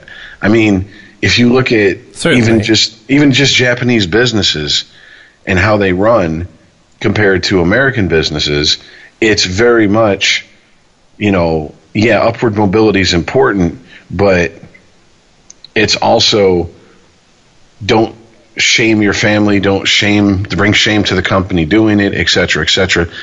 of course they have corruption. Of course they have the same shit we have. It just manifests itself in different ways. And whereas we almost have a tolerance for corruption, if we elect a politician and he seems too good to be true, we're waiting for the other shoe to fall. Because that's how cynical of a nature we have in our culture right now. Theirs isn't that way. I mean, I've had friends who their families are very much, you go to their house and it's like you walked into a completely different, into someone's house in a completely different country. They only speak Japanese or they only speak Korean or et cetera, et cetera. And even though you're made to feel welcome, you are constantly aware of you are an outsider to this culture. And when you watch it from that aspect, almost like in a detached way, and you see how the family interacts with each other compared to your average American family, you're like, wow, this is very different. Like this isn't even a discipline, I'll smack the shit out of you if you fucking show your ass in front of company thing. This is, they just have been raised with this idea of you do this and you do this and you do this. I mean, if you think about it, honestly, and this is going to probably be insulting to somebody, but I don't know any other way to put it. Of all the immigrants we hear about and all the people of color, since that seems to be the fucking proper term to use these days, why do we never hear these horror stories about cultures, people coming from like those type of cultures coming here and having a hard time you're not adjusting? The first dude. I listen to 2 different podcasts where the hosts make that point all the time. Like, how come Asians kick ass? And I don't know. Culture thing. And I'm not one of those people. I found out what it's called, but I've always known about it. I guess they're called race realist. They tend to believe that everything's based on the race, whereas I would attribute it more to culture. You can't call a black American, and you can't look at a black American and say they have the exact same traits, whatever, as a black South African, just because they're black. It's a different culture. That's what makes their traits different. I mean, if you take it just outside biology, I'm just talking traditions and shit. Well, but I'm sorry, go ahead. Well, it's just weird because it seems like they hold to their culture so dearly, yet they have no problem coming and understanding and adjusting to every day and becoming part of the melting pot, if you will. Like, right. I don't hear people going, we need more Asians in the STEM industry. We need more Asians in school. We need more Asians in college, not school, or stuff like that. And, or Asians or you hardly ever hear they're not represented proportionally in pop culture and society and et cetera, et cetera. A couple examples recently of that. Yeah, but is that a bunch of fucking white people bitching on their behalf? Yeah. Or is that honestly like, their version of the NAACP drawing attention to it? Because I know there has to, every group has some sort of representative group. Might just be the NAACP? National Association of Asian Americans. For the advancement of Asian Americans. Oh, yeah. But no, I don't mean it as a racial thing. Once again, I think it's more of a cultural thing. Well, I believe that the line's kind of blurrier, though, than that. Because science is finding there's a lot of ways where our behavior does affect our genes. And not just in, the long-term process of evolution and mutation, but directly from one generation to the next. We can do things in our lives that can affect our genes and therefore what we pass on to our children.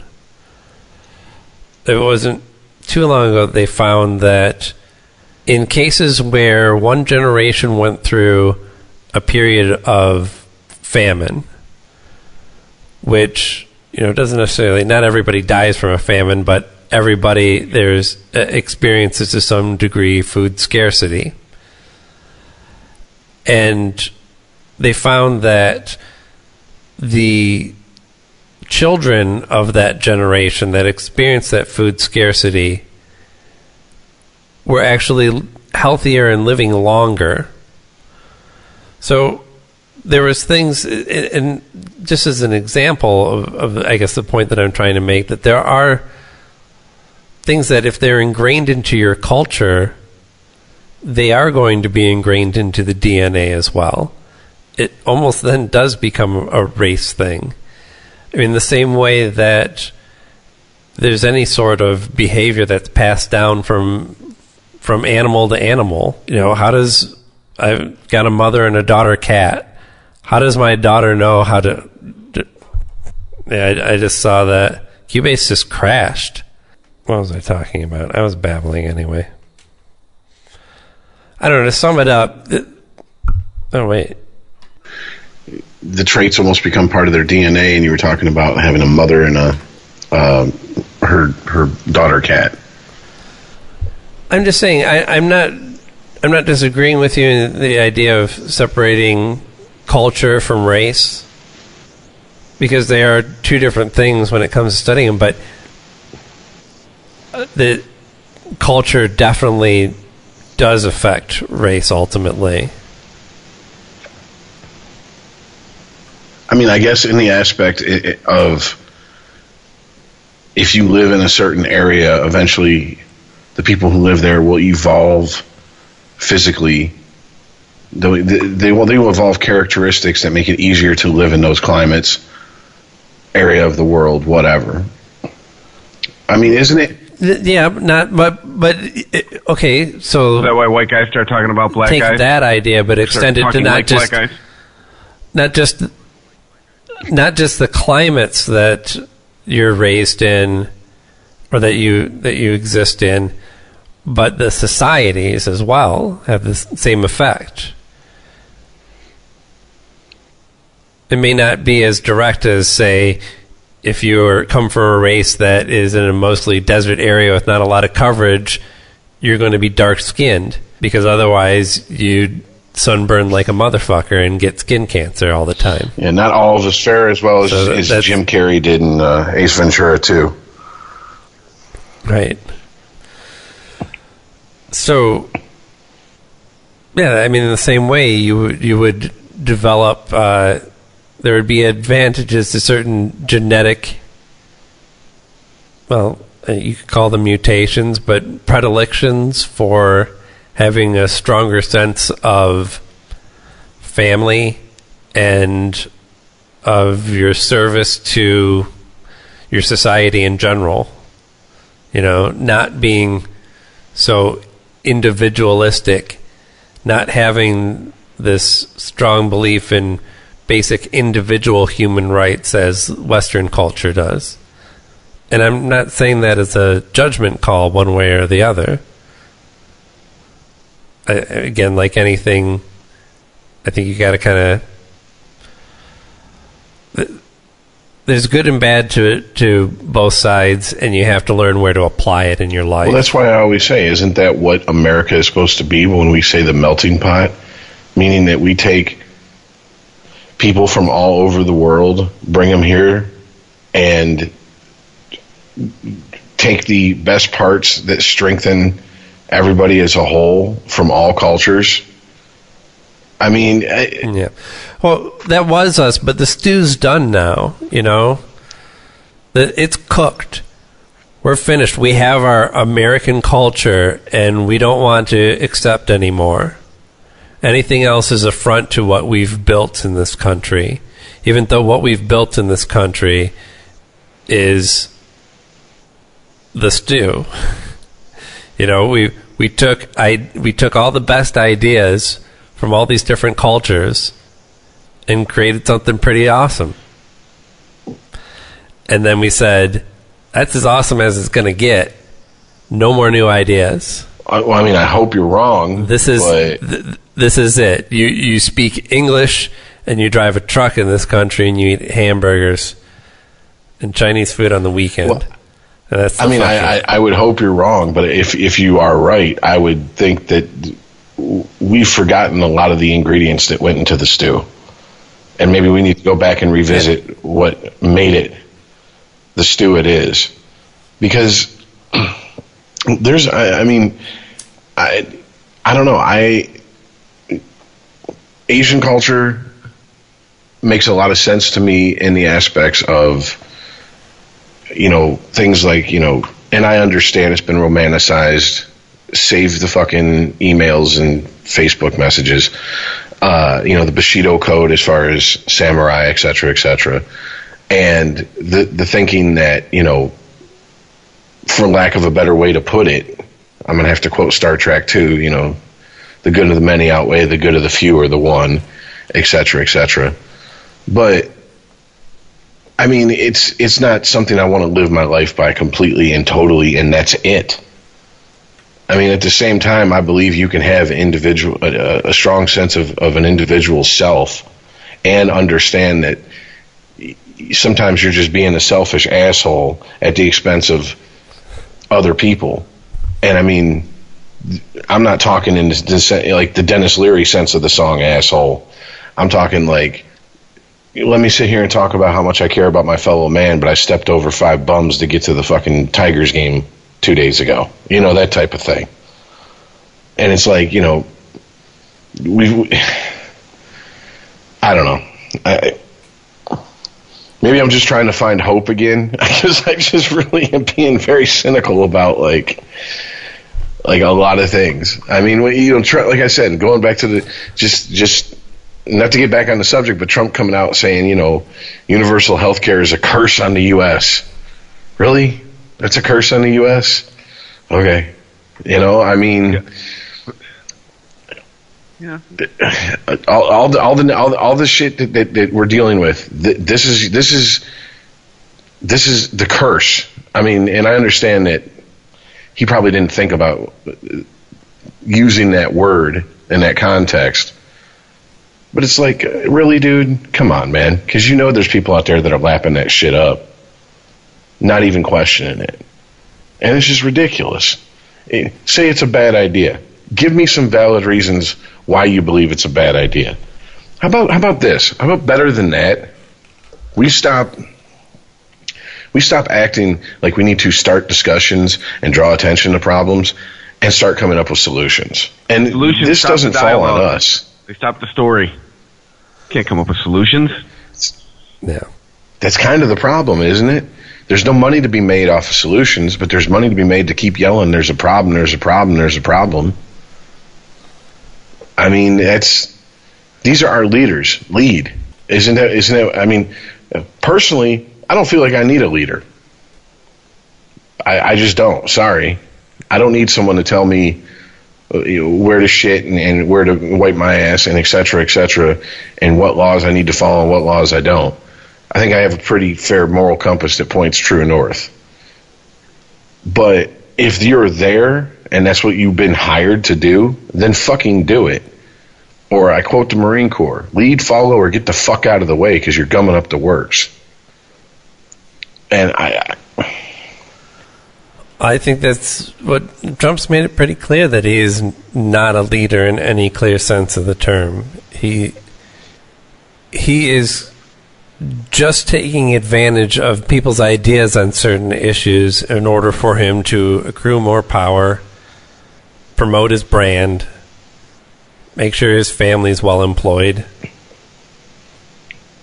And maybe politics has always been this way. I don't know. There's that horrible phrase that makes me an idiot. I don't know, but it seems to me that it's a lot easier to sit on the sidelines and snipe from the sidelines and shoot down anybody who has any ideas than it is to offer any ideas yourself. It doesn't take much of a fucking. Doesn't take a very brave person to lay back in the buckwheat and pick people off who don't know you're there. after they've exposed themselves and taken a chance by presenting an idea to the general public. I mean, that's not exactly like, I wouldn't call that person a hero. Because rich people, that person's not falling on the grenade. Follow through. Can't do that. I mean, but isn't our idea we have free speech in this country, open discourse, and it comes with an understanding that you're going to have to hear from idiots as well? Well, of course. But it doesn't mean we have to lend weight to what the idiots say. Yeah, it's the same freedom that I can also go, all right, enough, idiots. And walk away. Yeah. They can keep talking. Doesn't mean I got to stand there and listen to them. I mean, that's the beauty of this. But I mean, it just feels like at this point, when I can't remember if it was Aaron, you or Chris that said it, but like, the government's kind of like come to a standstill since Trump's been in office. Yeah, ain't done shit. Ain't done dick. It's been great. It's just like,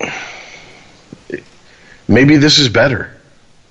As fucked up as it is, I mean, instead of picking this, if we're not gonna heal the cut, then we definitely don't need to keep picking the scab. Maybe if we.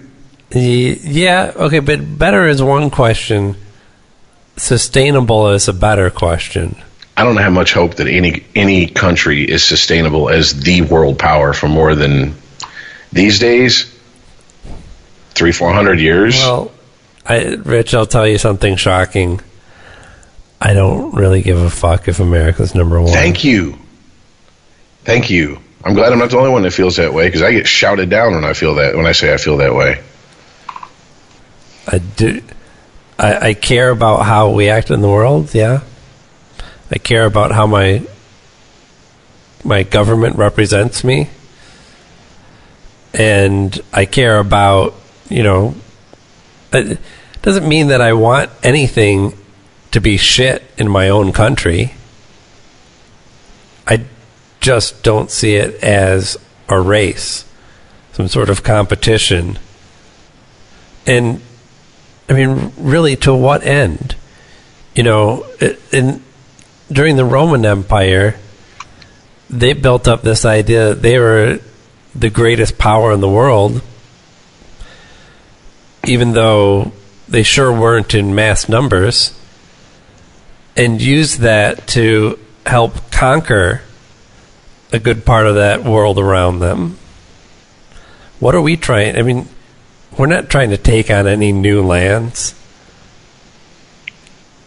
Nobody really is talking about nation building, much less imperialism. So why do we need to be number one? Fear. We don't trust anyone else to do the job. Our leaders don't. I guess I should really stop saying we when I talk about, when I really mean our leaders. And I think that comes from a very deeply ingrained in our politicians' mind that the military is just as important as the diplomats. And we've got to a point where if world powers go to war, it's mutually assured destruction. That's the last resort. The military is there to break glass in case of emergency. Diplomats are the ones that's going to move us forward. When the diplomats stop talking and the generals fucking push them out of the way and sit down at the big chair, that's when we know, oh shit, batten down the hatches, because it's about to get fucking all types of fucking the road up in here. And I'm not. Yeah, but that's also. I mean, history has also shown that there's some things that will not change until those events happen. Well, I mean, there's been articles over the years I've read of what would happen with a small nuclear exchange, and I've gone to the comment sections because I'm a sucker for that, and a lot of people in countries who wouldn't be involved are like, wouldn't bother us. I mean, the world economy would take a hit, but it'd recover. Wealth is wealth. Wealthy people aren't going to fucking let their wealth fucking go away. They'll find another way to make money. They'll find another country to sell their goods to. You know, if L.A. and New York and you know, a couple fucking cities in North Korea get wiped out, it's not the end of the world. And I'm like, wow, okay. I mean, that's basically what we're talking about, right? I mean, with North Korea, they're not going to fucking launch a 1980s Russia strike at us. That's not happening. They don't have that. They're going to take out a few, coastal cities at best. Right. And then what can we do? We can't just carpet bomb them fuckers with nukes, because then there goes South Korea. And then China, who's wanting to play fucking Sweden in all this, will get involved. And then we're in a world of shit. So, I mean, it's really, what are we going to do? I mean, that's it. Here's the part that Trump doesn't understand. Selfie. Here's the part. I'm telling you, man. Here's the part Trump doesn't understand. It's not he doesn't control what happens next. Any act of aggression he takes is just that, an act of aggression. It's a preemptive strike. We have to be hit first to justify to the world a retaliation. That's just how the game is played at this point. That's the cost of being the HNIC in the world. You got to get hit first, because if not, you're punching down. You're being a bully. And we've already proven that, you know, we'll get attacked and then we'll go after the wrong countries. I mean, we'll do that. We'll pretty up, you know, our hey, mostly Saudi Arabians attacked us. Let's go invade Iraq. Yeah. Wait, what? That doesn't make any sense. But I mean, we got away with it. Oh, not just that. I mean, still funding terrorism. Of course. Still to this fucking day, funneling millions of dollars into terrorists. And even if we didn't do that, just by the very nature of how our military works, which is, okay, we're done over here, and we just leave all our fucking weapons and leave. We don't bring them shits back with us. We don't repurpose them. The ones we repurpose are the ones that are sitting in fucking storage here in the States. We sell them to the police out here. We don't bring the shit back from Iraq and paint Michigan State Police on the side and give it to them. That shit stays there. We do not beat our swords into plowshares. We just throw them down and leave them there. You know, I mean, that's just how we do. It's more cost effective. You know, it's cheaper to leave them there. Well, really, is it in the long run? Eventually, someone's going to pick those things up and point them at somebody else. Hey, not our problem. We're no longer there. I mean, that's the whole thing about North Korea, that people are like, oh God, what if Trump does something like that, we're going to be in a world of shit, because half the world's going to want our asses. If he goes over there and he starts bombing North Korea unprovoked, without an attack of some sort on us or an ally, we're going to have a problem with the UN. And yeah, we can talk all the shit about we got the biggest military in the world. The problem is, can we fight on how many different fronts at once with our military? And is it worth it? I don't know. I feel like we would have more nations just try and pretend it's not happening. I think the United Kingdom would basically turn a blind eye towards it. I don't think. I think Canada would be like, "Hey, we just want to play hockey." They'd just be like, "Leave us the fuck out of this shit." And we know where Sweden lands. China would be like, "Huh? These are the good guys." They go right to the United Nations. These are the good guys. These are the guys you've been banking on. And Japan would be like, "Come on, man, we're right here." Like, God damn it, we're waiting for the new Final Fantasy. Can we not destroy the world right now? Yeah. I mean, when you really think about global politics as far as this shit goes, it's just a waiting game. And as fucked up as it's going to sound, the best thing that could happen for the U.S. is he lobs another rocket and it hits someplace in fucking Japan. Because then Japan hasn't been a threat to anybody since we dropped that second nuke on them, as far as military strikes go. So they are just Right, yeah. Trump's best case scenario is having an excuse to go to war without having any American deaths on his hand.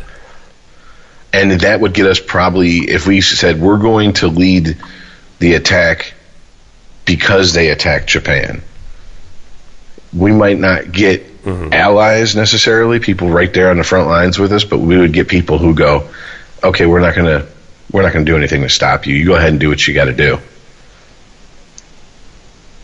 You know, it'd be a shame if something happened in North Korea, wouldn't it? And then just kind of walk away. I mean, that's where we're at in the world as far as this type of shit. That's the fucked up part. It's all games. As sad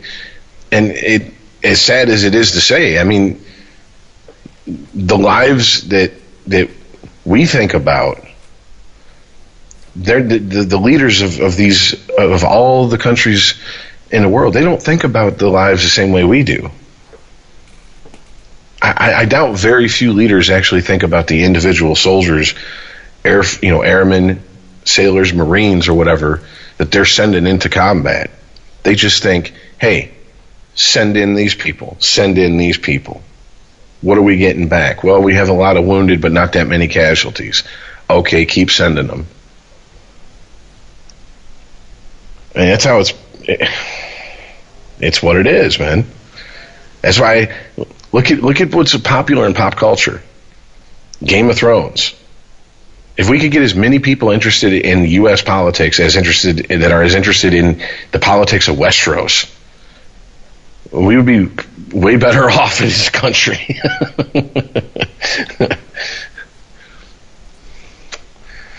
But I mean, it really is. It's just this army is going to fight this army. This army is going to set up here. This army is going to set up here. Everyone's going to stare at each other and give each other dirty looks, and no one's going to do shit. And when someone does shit, okay, we go in, we handle it. You know, and Chris has said this, and at first I was like, I don't agree with it. I'm starting to kind of agree with it, maybe. Maybe humans need some type of global conflict every X amount of years, whether we want to admit it or not. Maybe that's what we need. Maybe we've gotten so high on the hog and we live so fucking well that we don't appreciate what we have. You know, Chris was talking about Ari Shaffir just went completely off the grid for what, 4 months, you said? Yeah, I think so. I think it was like 3 or 4 months. Yeah, no cell phone, no nothing. No one could get hold of him. Just traveled Southeast Asia. And when he came back, he was like, everybody needs to shut the fuck up about any type of privilege if you woke up today in America, because we're all privileged. So shut the fuck up with your bullshit. Maybe we need a reality check. You know, hey, guess what? You don't have the grades to go to college? You're now part of the U.S. military. You don't have a choice. Go fight. And I don't mean to be too anti-America with this quote, but he said, you woke up in a first world country. Right, yeah, that's... Well, I guess I misquoted him, sorry. But it's just... I just wanted the point to be this: it's more than just us. You know, you wake up in Canada, you're fucking lucky. You know, certain European countries, you've won the lottery, so to speak. Definitely. You live in any area where you can go buy whatever you want at the store, and you have basic freedom. Well, have you seen the picture? You're ahead have you of the seen game. The pictures of grocery stores in Venezuela? No. The empty shelves. People are they're rationing out food in that country. People are starving. Oh, yeah. I mean, this is not a country that's like, you know, what we think of when we think of some third world country either.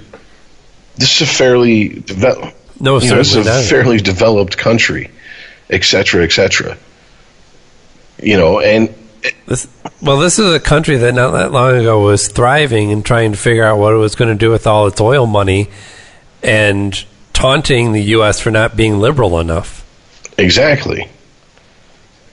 And this is one of the things that has made me rethink a lot of my political beliefs, because, hey, If you want to get down to it, they're close. They're the closest thing to a socialist country right now that we have the example of. And look at what's happening. Inflation's gone through the roof. People can't afford food. I mean, it's insanity. Well, right, because it was the implementation of socialism across the board as a universal philosophy for all answers to any problem that a government could possibly solve. And it's just not. It's not realistic. It's not sustainable. Yeah. I mean, and it's like, haven't we learned this lesson yet? Even we talk about it constantly on this show. Bill Maher talks about it. You know, half this country hates the word socialism, but really they love socialism because we have socialist aspects of this country that we all use every single day. Right. Yeah. And as much bitching about it as we do. Do you like having streetlights? Do you like having paved roads? Do you like someone showing up when your house is on fire to put it out? You know, and as much as we bitch about how inefficient those things can be, we'd bitch a lot more if they weren't there.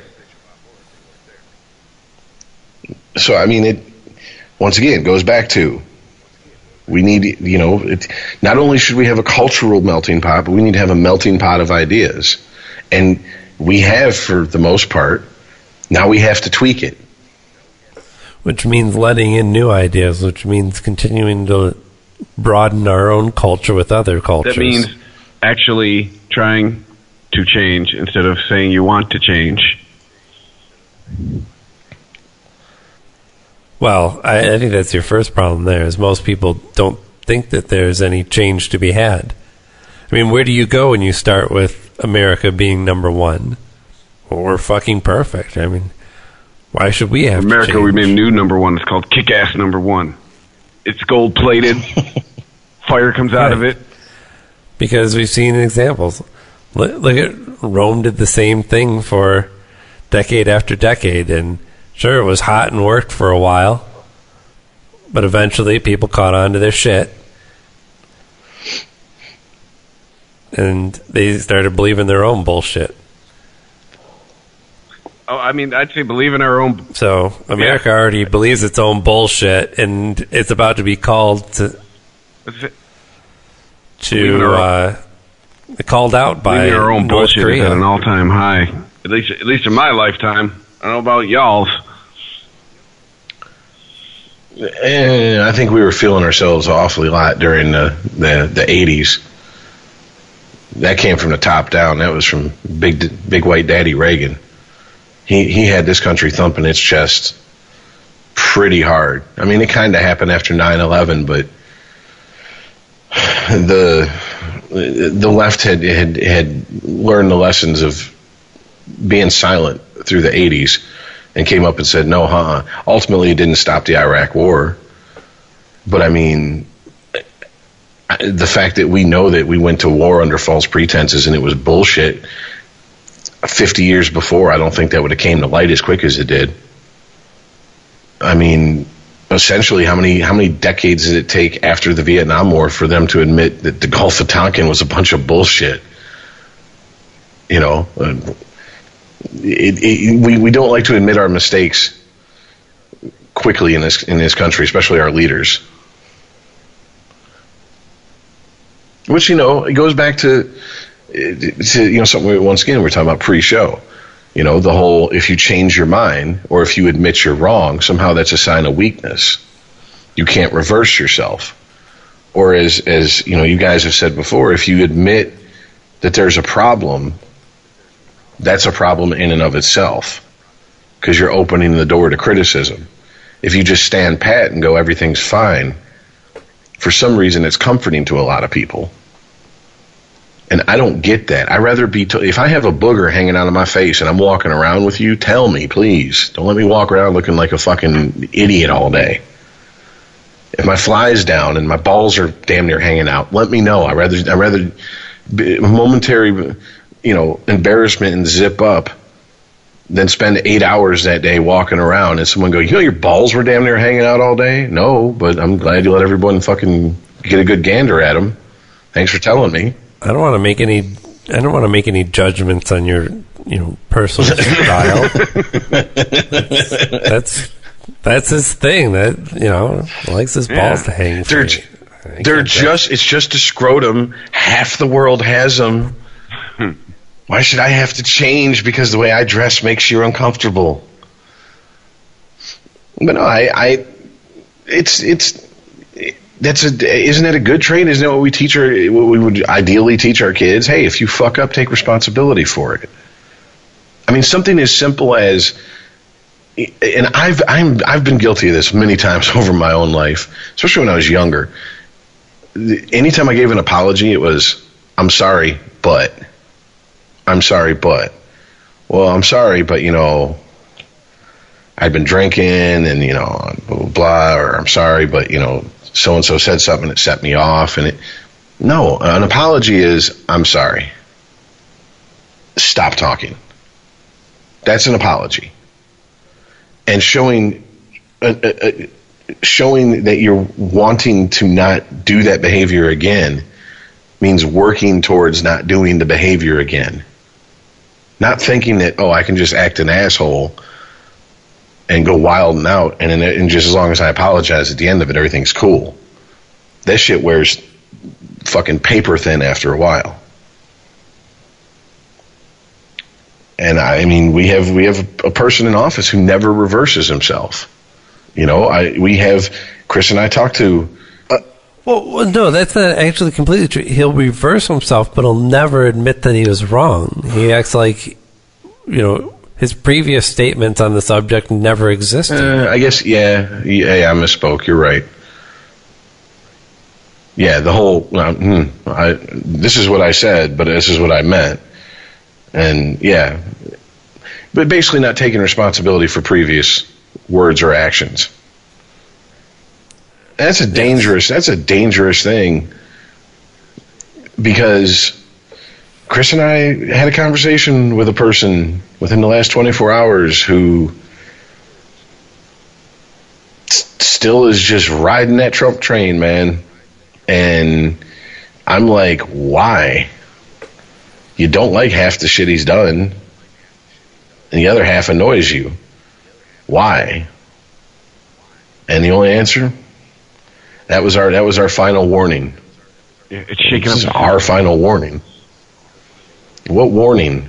Who's we that was a final warning from? You and what? The Michigan militia? Yeah, it's like when I hear we're taking our country back. From who? Who has it? Rich white guys still run everything. Who has the country? Who are you? Who are we specifically taking it back from? You give me a name. You give me a name, I'll help you. I understand the Michigan militia was at one point on the terror watch list, but I'm not really afraid of the diabetic Delta Force. So I don't really know what they're going to do. I mean, half them guys look like me in camo, and I didn't know you could get fucking BDUs in 4X.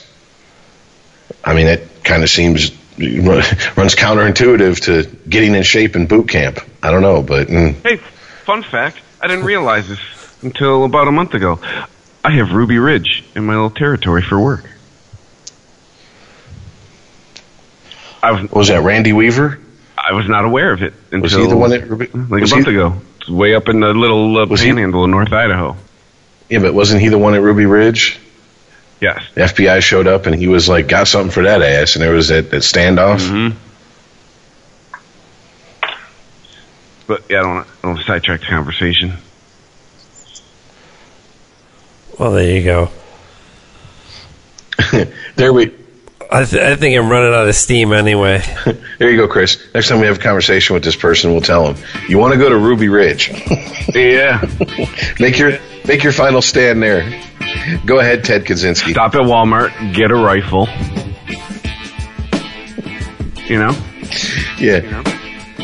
Yeah, because that 30-06 is going to do a whole lot against them drone strikes. All right, so I guess we're going to put a bow on. You know, it was so refreshing to not have, like, the first hour of this show be about Donald Trump. I swear to God. His name came up a couple times, but it's I'm sure. Give him a week. Give him a week. Who the fuck knows what we'll be talking about next week? But I did hear from one listener who says that they love the Donald Trump talk. So who knows? Our hatred for him is insatiable. I want to ask that person, hey, I want to do it every week for 3 hours. See how much you love it after 8 months. But to those of you who do like it, thank you for listening, for downloading, for sharing it with people. I'd say it every week because it's true. I'm not lying. The numbers go up every week. The numbers are bigger every month. There's obviously an audience for this show. Thank you for listening. Go to ChristopherMedia.net. You can hit the donate button. You can click on the Amazon link. All kinds of shit there. If you like what you hear on the network, you can help to support us. But with that, at Unregimented, blah, blah, blah. Try that again. At UnregimentedPod on Twitter. Unregimented at ChristopherMedia.net is email. And we will see you next week. All right, later, guys.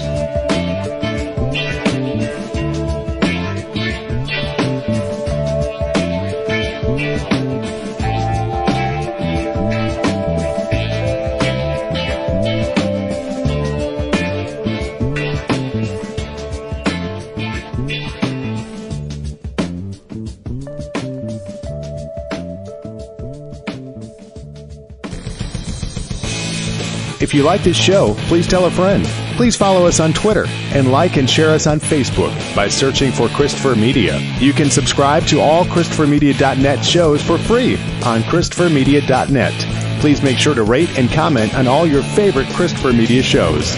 Thank you in advance for supporting Christopher Media by clicking on the PayPal button and by clicking through to all the sponsors who support ChristopherMedia.net. Thank you for visiting ChristopherMedia.net, and thank you for listening. Thank you for visiting ChristopherMedia.net. You might not think that a few simple words could make you crave McDonald's breakfast sandwiches. But if you listen closely to the sound of me saying McGriddles, McMuffin, you might be wrong. Ba-da-ba-ba-ba.